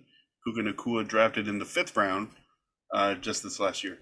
Again, setting records. He had the 35 targets through the first 2 weeks, was a record. 25 catches through the first 2 weeks. That's a record. Through 4 games, Anquan Bolden had the most catches for a rookie before at 30. I think he came into this game with 30. So his first catch broke a record. By the end of it, he already has more catches in the first 4 weeks than the previous record holder through 5 weeks had, Reggie Bush. I think it was like 36 or something. But he's already got at 39. So, he's definitely a great start that's going to help push his numbers for these sorts of, quick start records for rookies. But definitely taking advantage of the opportunity while Cooper Cup is out to mesh together very well with Stafford and get his first touchdown. Yeah, this week, and for not sure. only any touchdown, but a game winner. So the Rams, surprisingly, what are the Rams now? 2-2. Okay. And yeah, no one expect. I guarantee you, not too many people expected the Rams to be 2-2. No, I mean I know some people that were like, there are so many rookies that are starting for the Rams that it just doesn't seem like they're going to be able to keep up with other teams. But maybe they just got really good rookies and a really good system and good enough coaching Yeah, that they're making it work because they've been in a bunch of these games and they've pulled out Matthew Stafford. I think is what it really rests on because if he's doing good, that whole thing right. can really move. And if he's doing bad, then it's in the toilet. It's bad. Yeah, then it's really bad. But yeah, again, Rams 29, Colts 23. LA wins in overtime. Any other games that stood out to you? I mean, not so much the game, but that first play, the first highlight you see from the Minnesota Panthers game is that pick six that Cousins threw because he's getting trampled while he's trying Bro. to make a tackle, like right in front of the end zone. But Carolina, they had a chance. Carolina was in it. They came up short again. So they're the only undefeated team right now. Reverse undefeated. Sorry. The reverse All undefeated team. defeated? Yeah. Oh, what? So, yeah. So both teams were looking for their first win today, and Minnesota got it. Uh, Tough, man. Shout out to my guy again, our guy, Frankie Louvu. Oh, yeah. He had 5 tackles on the day. Nice. It's tough, man, because there's a lot of potential there, but at the same time, they're also it's almost like they're in rebuilding mode. Uh, yeah, man, it's tough to see because you can see the potential there. Like I just yeah, I know they're going to be good. Got to give Bryce Young some time to develop. Adam Thielen is there, and he's doing pretty good there. So Oh, he can yeah. Yeah. provide he can provide a lot of tutoring for the wide receivers there. They still got great pieces on defense. Brian Burns, Derek Brown, Frankie Louvu. Um, it's sad that is JC Horn done for the whole year? Did he tear something? Or Yeah. Yeah. I think well, I'm not sure. I can check though. yeah. I know he's not playing right now. So if he's done for the rest of the year, that's tough. That's 2 years in a row where you saw what he was good, like what he could become, and injuries taking that away. Uh, yeah, there's a lot of potential on the team. He had a hamstring. JC Horn had a hamstring injury 2 weeks Oh, ago. okay. Oh, so okay. But at least yeah. So he can come back and he'll make the defense even stronger. Right now the defense is probably the strength of the team because man, uh, I thought they lost a running back that they should have kept, who went over to Chicago, who was good for them last week. Deontay Foreman. He's a bigger back, so they let him Nice. go. They didn't try to resign him. They got Miles Sanders there, who's just man. One of his strengths is supposed to be catching out of the backfield, but he doesn't look like he can do it very well anymore. I don't know. So it's tough. But I thought Frank Reich would be able to kind of scheme it up a little better, but definitely hurting with Bryce Young still kind of just learning not yeah, only his own playbook, but but the their O the line isn't NFL. that great either. Yeah, their O line definitely isn't that great. Uh, they do look a little more smoother when Andy Dalton is playing, and I think that's from the experience because he knows where to go with the ball. You know what I mean? Again, like we were talking pocket presence, he can feel things that probably Bryce Young isn't just feeling. Just like, and I think a lot of the difference for rookie quarterbacks is the speed of the game. Like defenses are a lot faster than they are in college. Like in college, you have Oh like maybe a yeah. couple guys on the defense on the other side that's like, you know what I mean, super fast or like can make those plays, and then the rest of the defense is maybe average, you know. But in the NFL, like everybody's running at the same speed, like they're super fast. You don't have like below average person. Yeah, the linemen are running like wide receivers, like college wide Right, receivers, and you right. can't do the whole Reggie Bush at USC run to the right sideline, turn Yeah, around, loop it all the exactly, way back to the left exactly. sideline, come back, cut up the middle. You can't do that in the It's NFL because it's such a smaller field, not the size of the field, but it's a smaller kind of The area in the way defenses, that people can react faster yeah, to your they to your cover more schemas. ground a lot quicker than they do college players. And Bryce Young is one of those guys who was making plays like that in college. You know, he'd stand in Yep. the pocket would collapse, and he'd move left, run back right. You know, make these moves. Well, it's a lot tougher to do that in the NFL when everybody's just as fast as you are. So Yeah, so Bryce Young is definitely going to have to, figure that out. But yeah, 25 of 32, that's not bad. 204 yards, no touchdowns. Chuba Hubbard led the rushing for the Panthers, 14 carries, 41 yards. And then Thielen, 7 catches on 8 targets, 76 yards. On the other side, Kirk Cousins, 12 of 19, 139 yards. Didn't really need to do as much. I know he led the league in passing yards coming into this week. He also had 2 touchdowns, 2 interceptions. Alexander Madison had probably his best game on the ground, 95 yards on 17 carries. And the Vikings also have a guy named Justin Jefferson, 6 catches, 85 yards, 2 touchdowns for the gritty master. yeah, And and he had to Vikings let get their people know. first win. He let that DB know today, man. Too small. He gave him the pat. Told him he was too small today. Uh, People forget too. Minnesota has Cam Akers now, so Yeah. Who yeah, this is his first game on the field after being traded to the Vikings last week. Cam right. Akers, 5 rushes for 40 yards, 2 catches for 11 yards. That's pretty good. That's a pretty That's good that's pretty start. good. Yeah, Yeah, yeah. yeah, Alexander Madison might have a little problem on his hands if Cam Akers not only eats into his touches but starts taking the lead if they give him yeah. more opportunities. That's gonna be tough. I know someone in my one of my fantasy leagues was trying to trade me Mattinson and another wide receiver for Etienne, but I was thinking about it, I was like, nah, because they know that Cam Akers is now in Minnesota. He's gonna have to share touches now. Yeah, So yeah, so I didn't they're do it. they're worried about it. They're trying to get out of it. Yeah. Well, give it to him. Like, okay. Um, one sec. Let me.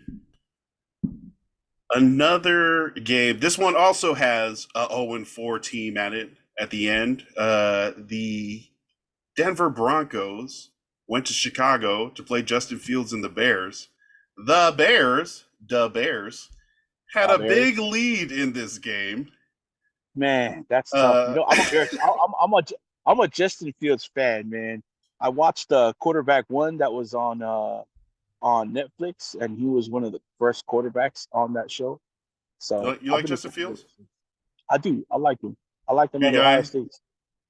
Well, yeah, he seems like a really good guy. You know, I mean, I also like his playing style. I know it doesn't show well much, but I like the whole. I was a fan when I was a kid. I was a fan of Randall Cunningham, and that's what I see when I look at Justin Fields, man. A young Randall Cunningham, probably faster, uh, but I like him, man. I He's like him. crazy with the ball in his hands. He is an Oh my God, amazing, like on field, his yeah, vision, his electricity, his cuts, his speed. yeah. Yeah.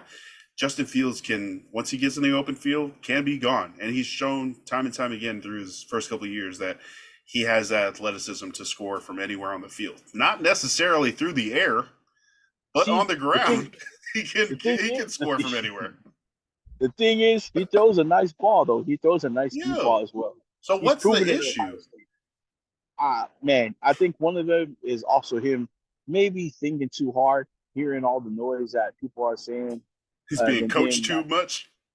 trying too hard. And then maybe it's that too. Maybe like they're I don't know. You heard of guys being putting handcuffs on them when they're playing.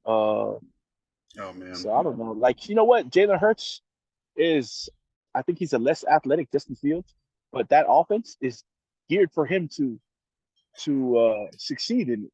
Much better So it might passer than Justin Fields so far. so far, I Jalen mean, it Hurts. looks like he's yeah, yeah. So I mean, I mean, but I don't know. if Justin Field played like he played in the first half today, which was what, Right. 16 of 19, 3 touchdowns. 3 touchdowns. The Bears also scored a touchdown coming out of halftime, so they led in the third quarter 28-7. They end up losing this game 31-28. and that you can't put that solely on Justin Fields Right. because your defense has to stop people.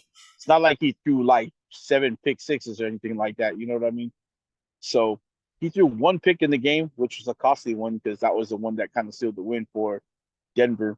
But man, like you gotta help the kid, man. You're on Yeah. defense. So They the uh they losses totally benched on him. But, they benched Chase Claypool. oh, because they're trying to trade him. Healthy scratch. Chase Yeah, they're trying Claypool. to trade him. They Uh right before the game, they put out the report that oh. they're trying to trade him. So and this was after comments he made Saturday about Oh the yeah. team Not not liking using his role. and the team not using him the right way. So He's like, there, I can't show you what I can do. I only get so many opportunities. I To said it before, which, man. The guy's 6'5". I think he goes like maybe 215, runs a 4.4. He's shown that he can catch the ball when he was in Pittsburgh. That's the whole reason that Chicago kind of traded was a second yeah, round pick. second round pick out of Notre Jeez. Dame. He's No, they got the talent. traded a second round pick for him. See, that's a big that's man. Like, and for people who are thinking, oh, it's only a second round pick. First and second round, first, Yeah. second, third round picks in the NFL right now Yeah. are like at a those are high draft picks, like at a premium. So yeah, he was dealt for a premium pick. I don't know, maybe they are using him wrong, but it also has to be him because obviously he's doing something that is not allowing him to get on the field besides not producing when he's on it. But tough, man. Chicago, uh, man, Man, that's that's tough. tough. I know. Their second round pick was the first pick in the second round. The Bears Wow. were the worst team, right? I think they were 2-14, Yeah. something like Yeah. that last year. They traded Yeah. their first round pick. They traded down to ninth overall, but they still had their second round pick. I mean, that they ended up, trading away for Right. Chase. Well, I guess they did that before. They traded away, got Chase Claypool, and then sucked bad, and then ended up the worst team and first pick in the NFL draft that they traded away. But so the So Steelers took interesting Joey fact. Porter Jr. with that pick. How's he doing though? Because I mean, He got I think his first pick last week or the week oh, before. good. I think Yeah, he ended the game on a defense pass. I liked him out of all the corners that were drafted. I really liked him. I was hoping the Raiders picked him up, but yeah. What is that? Oh, interesting fact too. I think if Chicago is on this path for the rest of the season, they get the number 1 and 2 pick. I think. Yeah, I saw that because they traded. Because of the Panthers. Yeah. Okay. So they get the 1 and 2 pick, which I mean, that's tough. So then now you have to think about dealing Justin Fields because you're obviously Yeah. going to draft Caleb Williams, Yep. right? So that's also big for Chicago because maybe he's not great for Chicago, but I think he's still really great value for another team because someone's going to look at it and be like, "Damn, Justin Fields? No, we could work with Justin Fields." Like, Yeah, people are going to see the yeah, potential. They're going to see the highlights. yeah, They're going to remember all the long touchdown runs. They're going to be like, yeah, if we get that right, in here and just teach them how to do this, teach them how to right, read this wide receiver combo route or whatever, exactly, yeah. we can win. So But that's tough. we'll see if Shout that out works. to shout out to my guy Fonzo and Jared Reed, my other guy. Those are two of the biggest Chicago fans that I know of. Oh, When we were living in yeah. Those are like the only two Bears fans I really know. yeah, like yeah. So tough season, guys. I mean, I know I see the potential, guys. Don't worry. Yeah, let's get through some of these other ones. Thursday night football was Lions Packers. Lions won 34-20 in Green Bay. Jordan Love 246 yards, a touchdown and a pick. David Montgomery for the Lions went off, much to the chagrin of Jameer Chicago. Gibbs managers Oh. and Chicago Bears fans who dealt him away. 32 carries, 121 yards, 3 touchdowns for David Montgomery. He was good in Chicago too. So I had a couple injuries out there, but sucks, man, because I'm one of those. I'm also one of those guys that when Detroit picked Jamar Gibbs, I was like, "Oh shit, great pick." You know what I mean? Yeah, As opposed to everybody else was like, "What the hell?" Well, I think they That wanted early? Bijan Robinson, and Definitely, when definitely. Robinson went to the Falcons like a pick or two before them, they were like, Yeah, "Well, we might as well take a really good running back, to fill that position that we yeah. wanted, but it's not the guy I they don't think. wanted." Yeah, I don't think they had. I don't even know if too many teams had a first round grade on Jamar Gibbs. But again, I'm also one of those fans that are like, if you like somebody, go ahead and pick them. Who Yep, cares yep, about first round, second round grades? Even though they've proven to be like detrimental important. to someone's future in the NFL, especially for the Raiders, What who always like to grades? reach.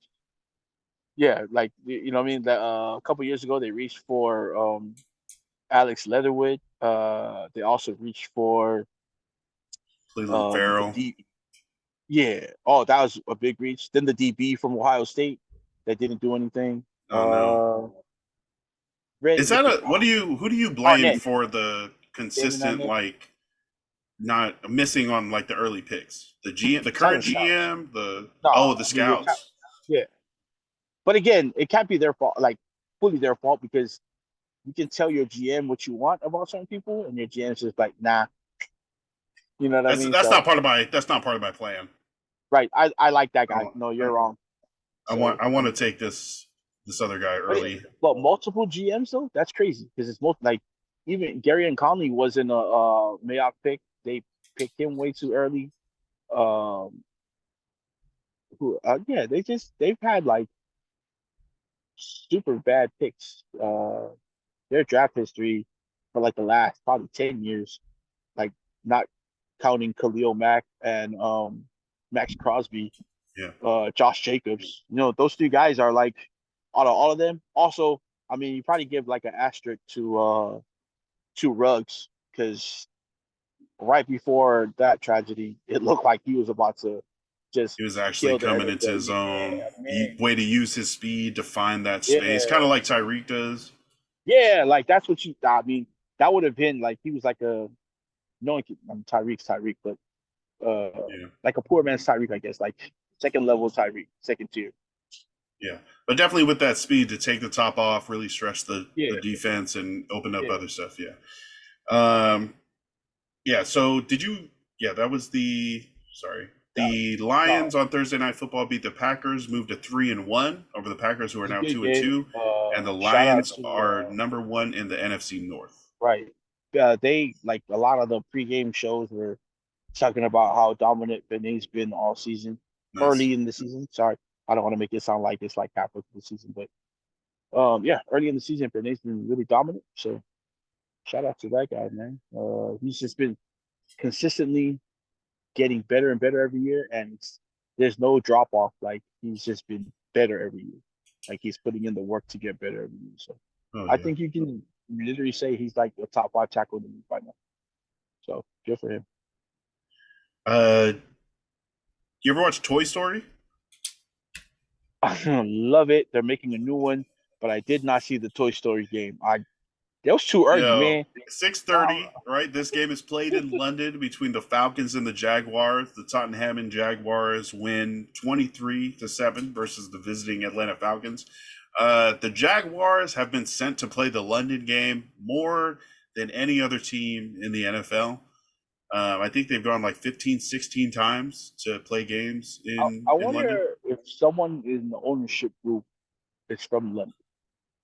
I think they were just like a bad team that was like, hell yeah, we'll get a primetime game. Our fans don't buy that much. Let's go make, international fans. But they've Maybe been there so long that it's basically London's a adopted home game, team. right? They always Right. get one game in London that is a home game for the Jaguars. The Jaguars are playing the Bills in London again next week. So I think they're going to stay Oh wow, there. Yeah, that was crazy. They're back-to-back two games. 11 games. Yeah, back-to-back weeks too. But I guess that's good because they can, just stay there. Um, but yeah, this week they also had on ESPN Plus, Disney Plus, the Toy Story animated version of this game, where there was like, the game took place in Andy's room in a fully animated scenario, and they had like a Toy Story football field with all the players on it, and the players are all GPS tracked in real life, so they they copied The that way they were onto. moving. Yeah, Right. they copied Right. the way they were moving. And one of the Right. clips that the NFL put out, it looked like they matched up next to each other, the Toy Story version of Trevor Lawrence's big scramble and the actual NFL version. And it copies it the whole way. It looks pretty much the same camera angle, and it's just this little toy version of Trevor Lawrence scrambling, and he's got like a heat trail on him. He's running so fast that like an orange glow starts going behind him, and he's like getting out of bounds. There's like a star on the football, or That's so pretty cool. it was cool. It had its glitches. It's also creepy Yeah. because it's all AI. But we won't talk about the creepy part. Yeah, let's talk about the cool part. Oh, the claw was the ball spotter. So we would pick the ball up from the end of the play and then take it to the line and put it down. Sometimes the claw would like spot the ball on the sideline, and then it would like break, and they would have to cut to the animated freaking commentators, and they were like, "Sorry for the technical difficulties," but it was also like a kid version of the football game to make it more digestible for younger fans that want to like grow. Like they were telling them all the rules. They were like, even the commentators, when they were explaining stuff, they were like, "So what is a false start, Booger?" And he's like, "Oh, well, a false start is when you do, this, and that." What was Booger's character? He was a big, bald black man. Like animated, and they put him in a uniform at one point. He was like, "I'm gonna show you guys how to tackle. You want to keep your head up. You want to drive through the dinosaur." He like tackled the dinosaur Rex. Rex had to be dragged out by some army people, green army men. Anytime I think of a bald black animated character, I think of Mr. Bobo. Mr. Who? Dragon Ball Z. Do you know the characters from Dragon Ball Z? I'm unfamiliar with the Bobo. Okay, well, so there's a character on there. He looks like he's dressed in like I want to say like whatever that the genie's wearing from Aladdin, but he's this he's a black bald character with like super red lips. Oh no, Mr. Bobo, Dragon Ball Z. How do you spell it?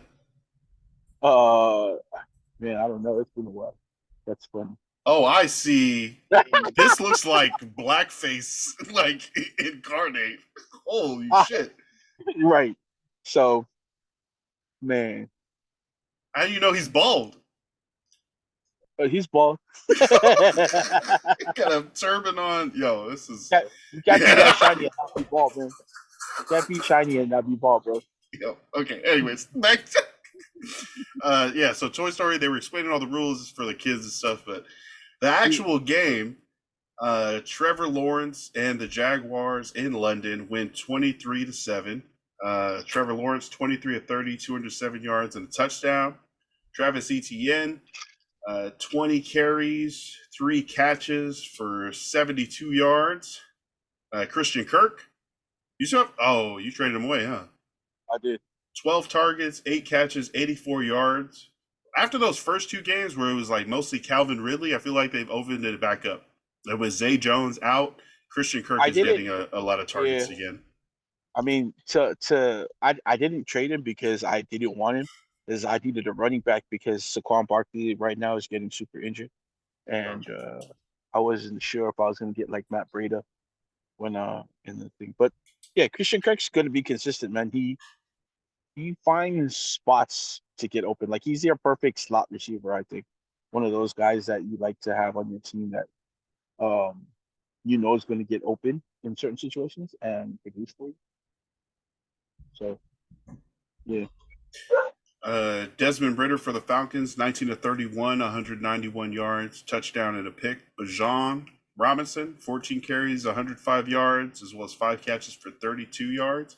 Jonnu Smith, tight end number 1 for the Falcons, 6 catches, 95 yards, while everyone who started Kyle Pitts got 4.1 points. There are rumblings now that Kyle Pitts is going to request a trade. Whoa, what?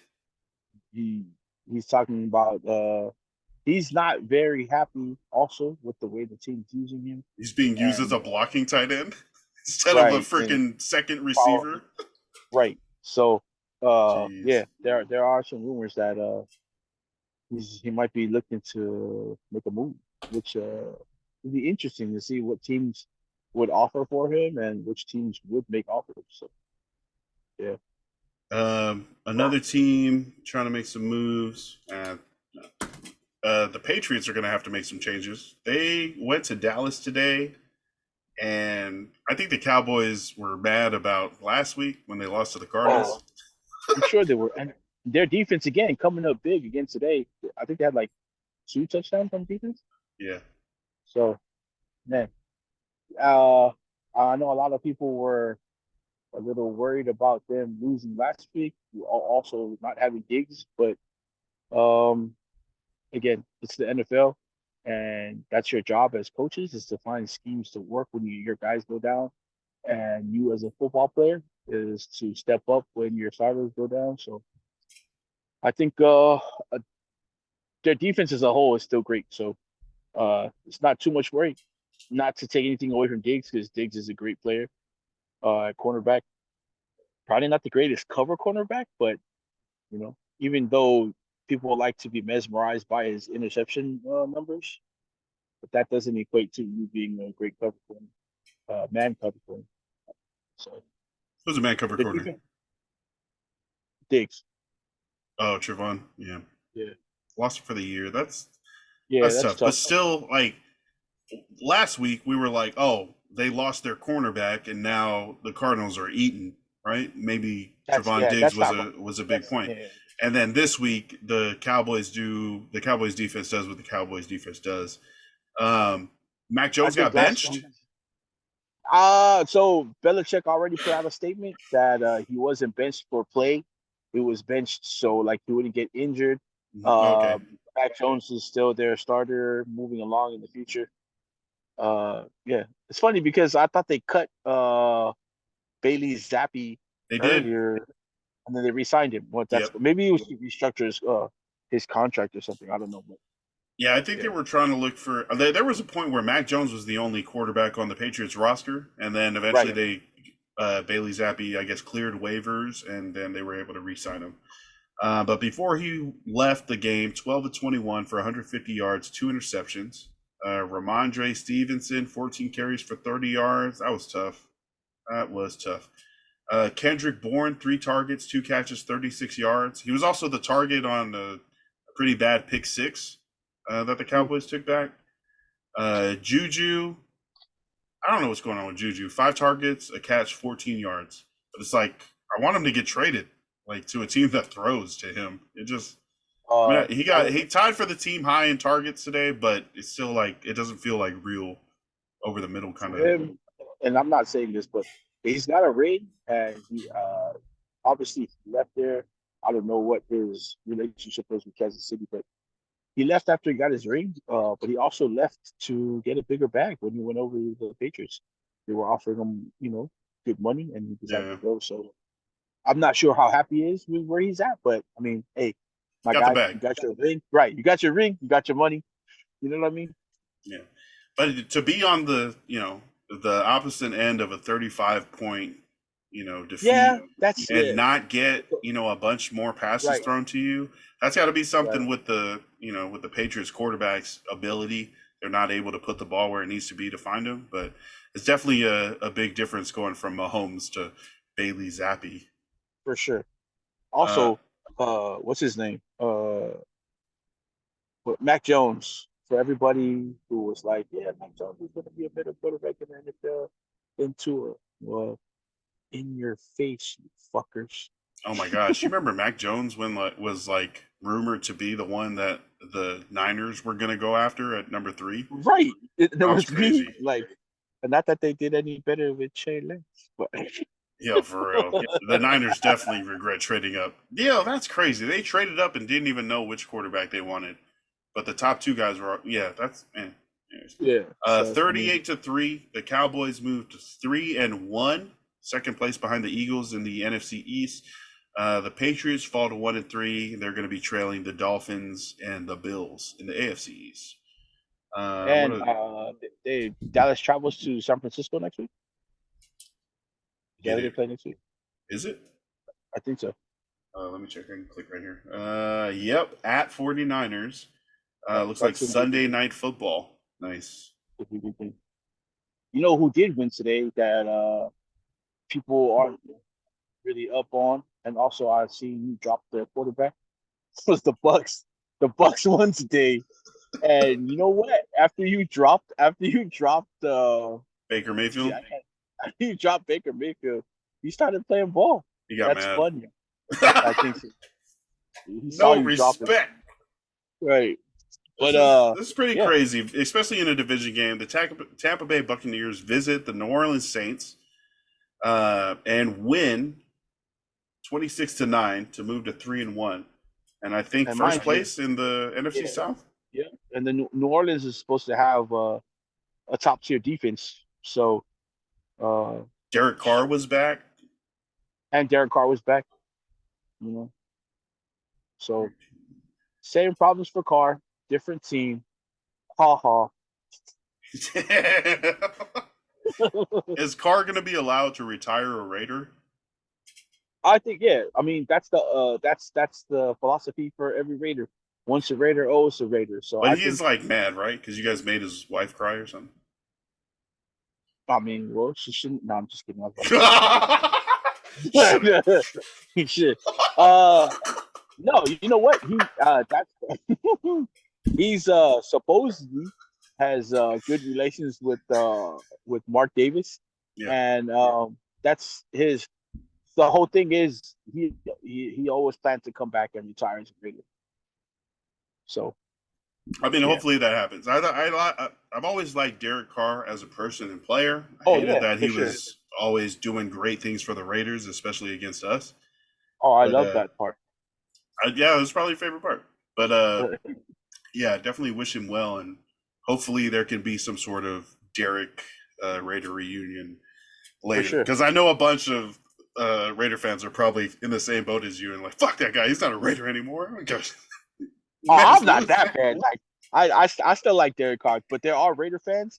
Like if you go onto some of these chat rooms, like bro, they fight about like people are still like holding on to Derek Carr. He is a saint now. Let it go. Like people are like, oh well, Derek Carr was a bro. Let him go. He's not gonna come back next week to play for the Raiders. You got who you got. You know what I mean? And then there's fans that were like, man, Derek Carr is he was trash for us. He's actually like I think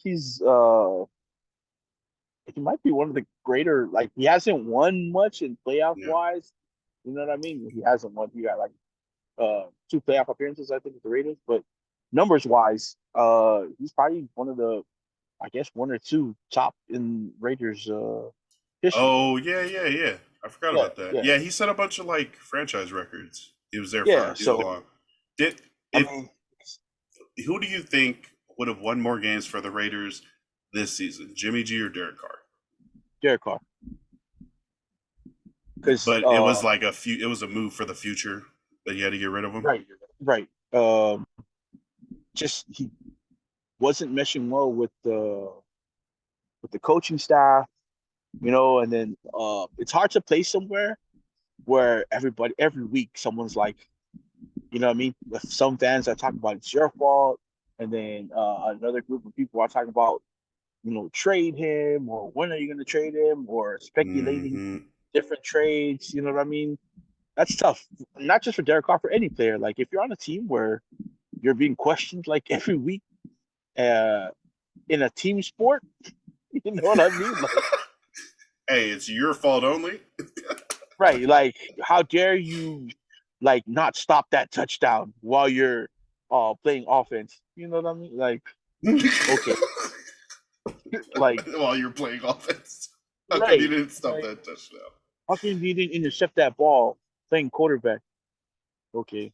Uh so yeah, It's not his fault, as you see. not Uh, it's not all his fault. It's a team effort. gotcha. That makes sense. Derek Carr, 23 of 37, 127 yards, no And that's why you touchdowns, got no traded. Not picks. just yeah. A really sore shoulder joint, a AC joint injury that he's coming back from. Yeah, yeah, Alvin yeah. Kamara, who returned from Oh, his hey, what? suspension Yeah, for socking somebody in the mouth. he had Oh a my decent game. gosh. Oh, great. great fantasy game, right? 11 Yeah. carries, 51 yards. Get this, 14 targets in the passing game. He caught 13 of them for 33 yards. So he only had 84 total yards, but he had almost 20 points in fantasy. Wait, no, more than 20 points. He had 21 That's points in fantasy. that's like the targets alone. Yeah, just from Almost. those catches. Yeah. So I mean, Oh, PPR. Yeah, all of you guys who held picked on to him him. and stuck it out, congratulations, because he's Yeah, still the for same real. guy. Right? He's still gonna get 2 points. He's going to get you so many So points, even if they're losing. He's a yeah. game script, not a game script dependent running back. It seems like I know recently they've not thrown to him as much, but that was more because Jameis Winston was the quarterback, and he was like, Jameis Winston is all about the downfield chuck it. Like he's not about the check Yeah. down at all. No, So not at all. yeah, so seeing Alvin Kamara get so many targets from Derek Carr, definitely Kamara owners, managers are feeling really good about holding on to him. Like you said, For sure. he's going to score on points. Even a losing effort, he got 21 just because of all those catches. In on the winning side, Chris Godwin, 8 catches, 114 yards. Mike Evans left the game after a hamstring injury, 3 catches, 40 yards. And Marshawn Lattimore threw him out of bounds or something. Rashad White, 15 carries, 56 yards. Baker Mayfield feeling dangerous, 25 to 32, 246 yards, 3 touchdowns, and a pick. And yeah, again, the Tampa Bay Buccaneers moved to 3-1. The Saints down to 2-2. Let's go to the Steelers, who visited the Texans today. Oh my gosh, did not expect this, right? Even with Kenny Pickett being the quarterback, with CJ Stroud on the other side, you expect them to be able to outplay the rookie. Kenny Pickett left the game. I don't think he returned. Oh damn. Well, yeah. So you still think you're going to be able to beat a rookie quarterback and a rookie head coach, like an early franchise kind of thing, but they did not. The Pittsburgh Steelers lose this game in Houston, 30-6 to the Texans. CJ Stroud, probably his best game, 306 yards, 2 touchdowns, 4 carries, 16 yards. Damian Pierce, 24 carries for 81 yards. Nico Collins is the guy for the receiving corps. 7 catches on 9 targets, 168 yards, 2 touchdowns. Oh, shoot. Dalton Schultz got in here with a touchdown. Yeah, nice. 3 catches, 42 yards in an end zone trip. That's got to be like the first time he's gone into the end zone, because I've had Dalton Schultz for a minute in one of those leagues. And he's been a dud. Tight end, after like the first 3 or 4 good tight ends, is such a wasteland. I'm so trying to trade for like a legit volume tight end right now. I'm willing to give away starters. There are not too many volume tight ends, just because I don't know, like there's not too many tight ends out there that are targeted, like Kelsey, Kittles, Andrews. Waller is supposed to be used a lot. Yeah. He hasn't been yet. Hawkinson for the Vikings had that big 25 point game for Sammy when she played me. Yeah. Oh man, Russell Wilson had 27 that week. Since when? Oh my god. Right. So I mean, it's tough, but for the Pittsburgh fans who all were texting me last week and about Vegas versus Pittsburgh. Right. Fuck you guys. That's what you get. Yeah. Kenny Pickett, 15 to 23. Mitch Trubisky also got 5 attempts. Pickett, 114 yards and an interception. Najee Harris for the Steelers, 14 carries, 71 yards. He also led the team in receiving, 1 catch for 32 yards. Ugh. That's tough. It's depressing. That's tough. Yeah. Led the team, 32-yard catch. That reminds me, I have to find a new tight end, because I think Freiermuth might be out for an extended time too, because he left the game as well. Oh, what? Yeah. Oh, man, it's tough seeing all these injuries, especially for exciting, good players, any players really, but Yeah, I always think about, oh damn, like not only is the team gonna miss him, but that's gonna be something that the player has to deal with, rehabbing, getting back to like their full speed self. yeah, for And sure. like I'm sure this shit messes with you when you're a like highly competitive athlete and you can't be Yeah, on the court or you can't like be on the field and stuff. You're trying to get yourself back to shape. But yeah. yeah, the Steelers dropped to 2-2. The Houston Texans up to 2-2, and I'm not sure how they're trailing, but I don't think anybody had the Texans at 500 through the first quarter of the season. Oh, not at all. And I don't think people had CJ Stroud being a better court, well, having better numbers uh through this part of the season And over Bryce Bryce Young. Young. Right. Then But I think Anthony Richardson probably is leading in I fantasy think, points or something for yeah, rookies. fantasy point, yeah, because I think he gave me like I think 25 today. I think he gave me Damn, nice. Yo, it's one of those like it's hard to watch it in progress, but if you just like ignore the game after the game, you'll have 20 fantasy points. You don't have to watch it. It's hard to watch like CJ Stroud sometimes or like any of these other Oh guys, but wow, he gave me 29. that's yeah, that's great. Yeah. But So usually yeah. it's really hard to watch. But you just gotta Oh yeah, like for sure. ignore it, and there'll be points later. Like they might be down 21-0 in the first quarter, but in the second half they're gonna be throwing a lot, and they're gonna make up those numbers, and your fantasy points will be there at the end of the Right, game. right. I mean, make your decisions with your lineup and just have faith. Oh man, I've been having to do that a lot. Have faith. Uh, the Ravens went to Cleveland to play the Deshaun Watsonless Browns. Yeah, Lamar Jackson goes off, 2 rushing touchdowns, 2 passing touchdowns to Mark Andrews. you got Yeah, one the of Zay Flowers. Ravens. Oh, nice. Yeah. Oh, no, they only got let me see, 28-3 was the final score. So he's got 2 passing touchdowns, 2 rushing touchdowns, 9 carries, 27 yards for Lamar, 15 of 19, 186 yards, 2 touchdowns for the air. Zay Flowers, 3 catches, 56 yards, and then Mark Andrews caught all 5 of his targets, 80 yards, two Oh, okay. touchdowns. Lamar Jackson also fumbled twice, lost one of those, and they still Yeah. won by 25 because the other side didn't have the $230 million quarterback they bought. Instead, Deshaun Watson is out, and Dorian Thompson Robinson from UCLA. Yeah. Didn't have a Uh, great game. no, not a great. 19 of 36, 121 yards, and 3 interceptions. Yep. Yeah, And that's that's tough tough. too because you don't have Nick Chubb to rely on anymore. So I mean, tough sledding, man. If you don't have your gazillion dollar quarterback playing and you lost your best player for the season, who by the way went through his first surgery and it went well. So I think he's got one more surgery for his ACL, I think, to go. But right now, successful first surgery. So good for Yeah. him. Prayers up for a quick recovery for Nick Chubb. I was really happy to hear that the injury wasn't as bad as it looked and they initially Originally, thought.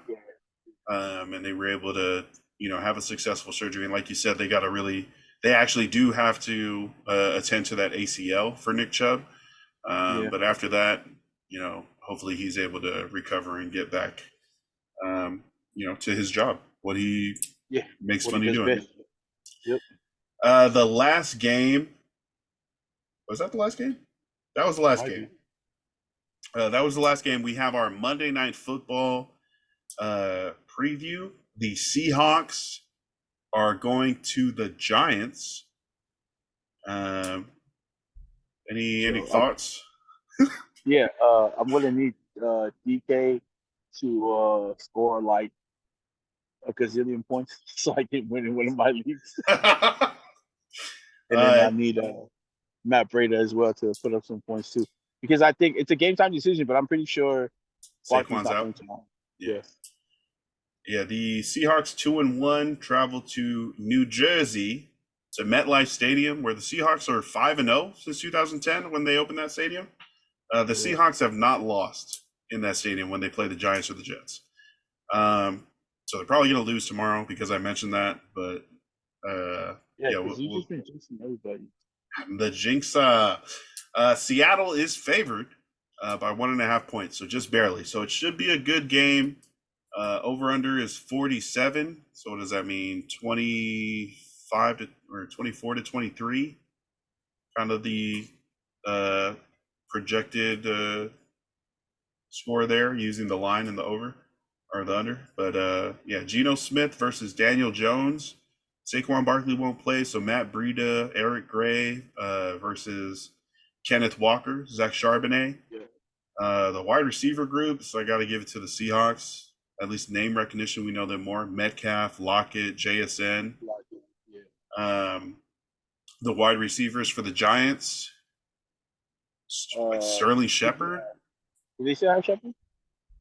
I'm going to open this up. I think so. Isaiah Hodges sounds like a. No.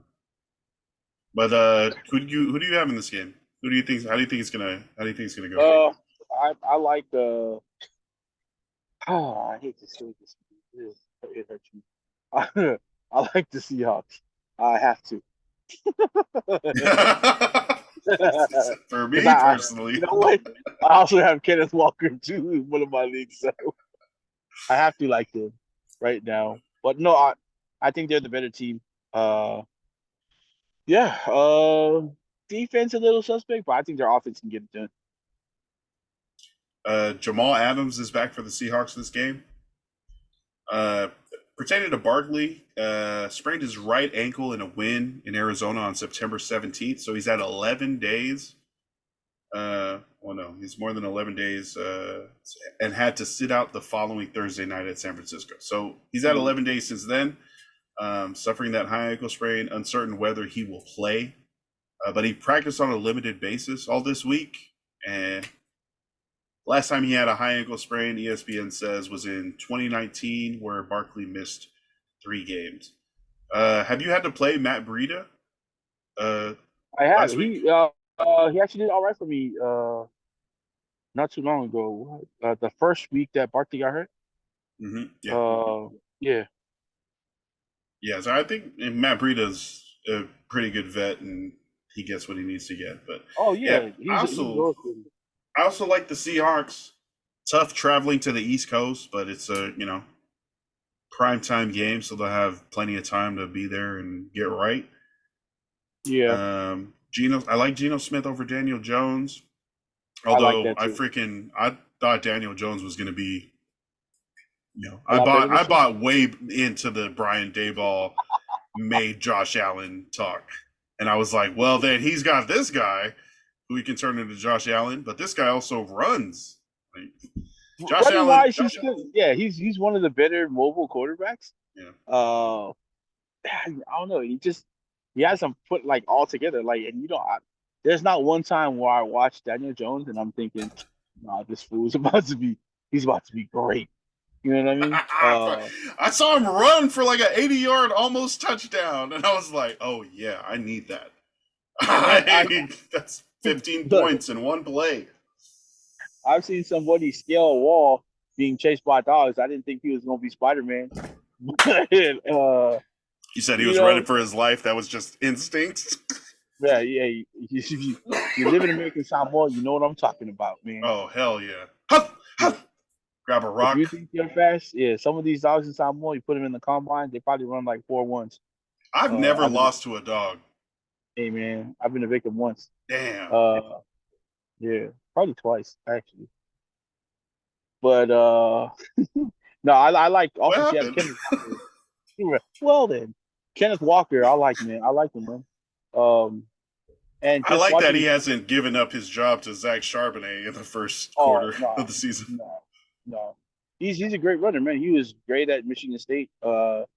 Came on not too late last year, but he did come on and was great for them.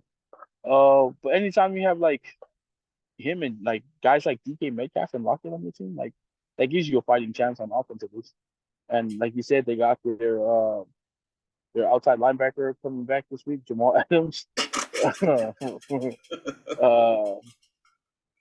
Hey man, he can tackle and make sacks like no one else, but he can't defend the pass. Blitz And if you boy. right, if you tell me that he's a great pass defender, then you must be watching the Toy Story game every week, Yeah, you must have watched him like in his rookie season in New York. Still or think that's something. him. Yeah, I don't know, but yeah, no. I think they have better pieces out in Seattle, so it gives them a better chance to win. Nice. Good stuff. Good episode. Well, that is our week 4 NFL recap. All 15 games played so far in the Monday night game that we'll be playing October 2nd, as well as our predictions. Thanks for jumping on and doing this. Any shout outs? Hold up, man. I can't hear you real quick. Oh no. My earphone died. Oh no. Yo, we pushed the earphone batteries to the limit. My bad. We had damn, it's been over 2 hours. Hold on. Let me see if it comes back on. We got it. We have sound. No, but I'll start with the shout outs. Obviously, shout out to Forrest for coming on and knocking out this full Week 4 NFL recap, all 16 games, all the stats, scores, information you need. Shout out to Mike, who couldn't make it tonight, but will be on the midweek episode. Thanks for leaving me alone with this Charger fan. Hey, again, shout out to you for even coming on tonight after that game. Very much appreciate it. Thank you. That's okay. I'm just happy I don't have to wear some garbage. Bro, I had the brightest Charger fucking bolt about to come. I'm pretty sure you did. Damn, now I gotta wear this Raiders poncho. Shout out to E. Rye. Your grind motivates mine always. We're so pumped to continue seeing you push that hard line for the community, the family, and for yourself. Shout out to the Politicking Podcast, Cepha and Marcus, working on some new content, some new shows, trying to get as many shows and pods and people and hosts and producers all together. Podcasting is one of the easiest ways to get information out in conversation form. You know, it might not always be the best information or correct. It might be super personal and biased, but it's a really good platform for having these conversations that I think we need to have. Having conversations for fun, for sports, for community. At the least, it gives you another perspective that you otherwise have. So, and also easy to digest. It's just like listening to other people, which for a lot of people is easier than reading than watching videos trying to learn stuff. Instead of reading the whole ESPN article, you can just listen to us shit talk about the whole week 4 for 2.5 hours. Hey, if you can listen to Stephen A. Smith and Get Bayless and oh my gosh, you can listen to those. You can listen to us. Jesus. Oh yeah. Shout out to the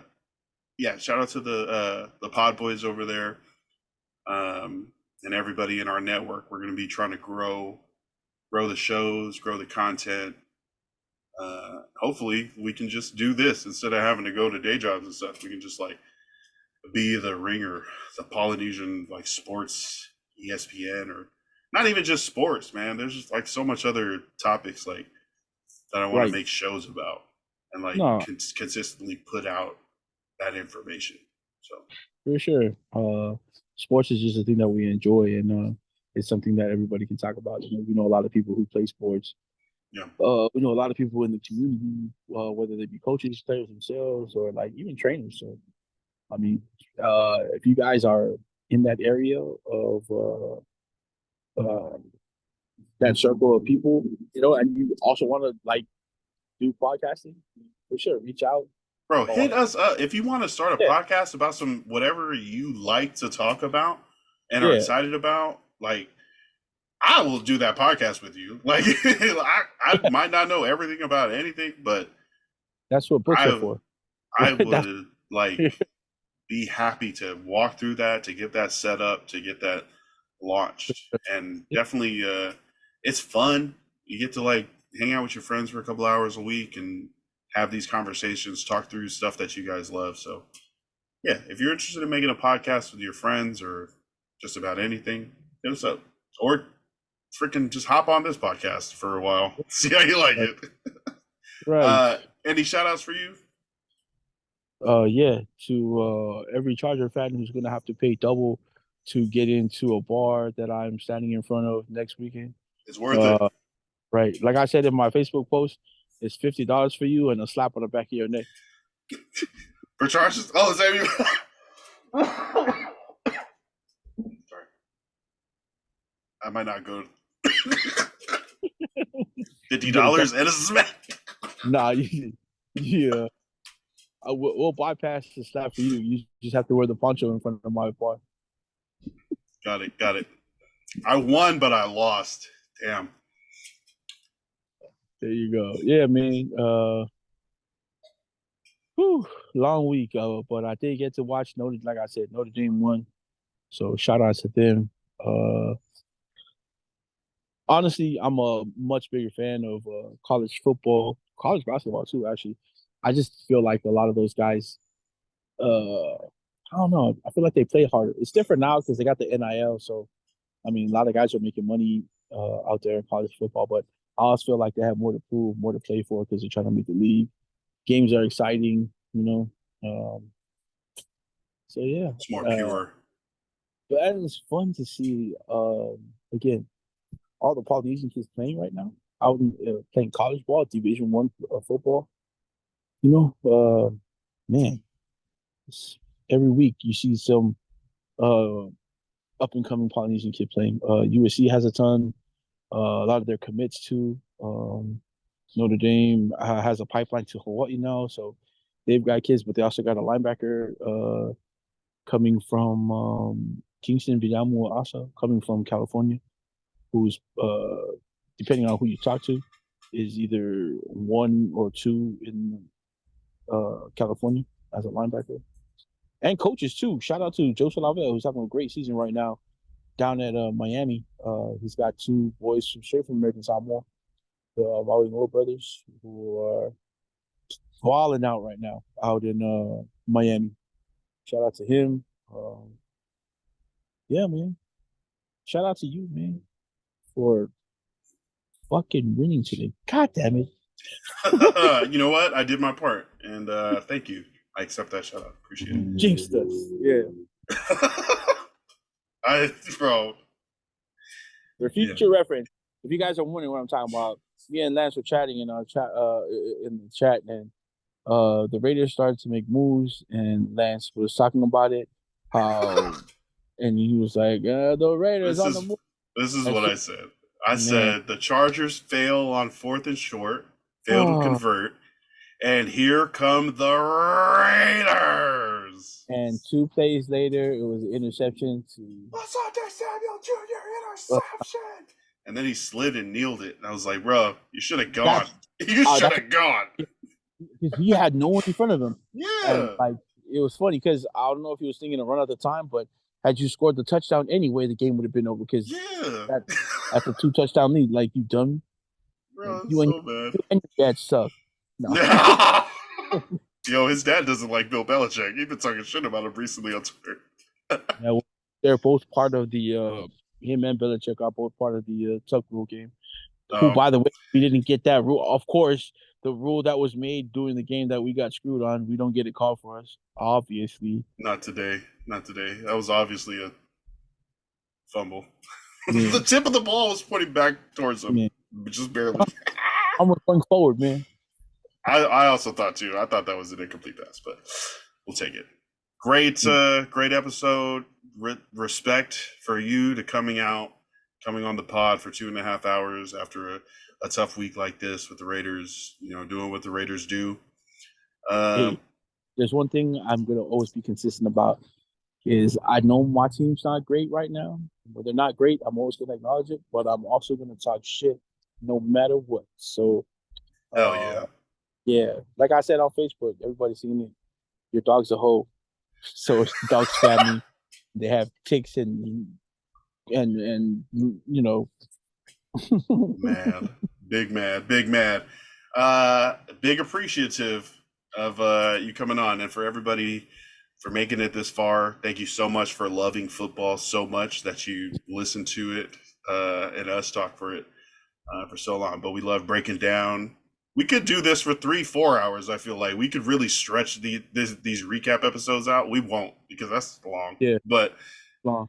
yeah, we do love breaking down all these games for you guys. Who was I talking to? Somebody on, and they were trying to justify it, but somebody had like a 5-hour episode about hip hop. What rapper was it? But I was saying like that's long.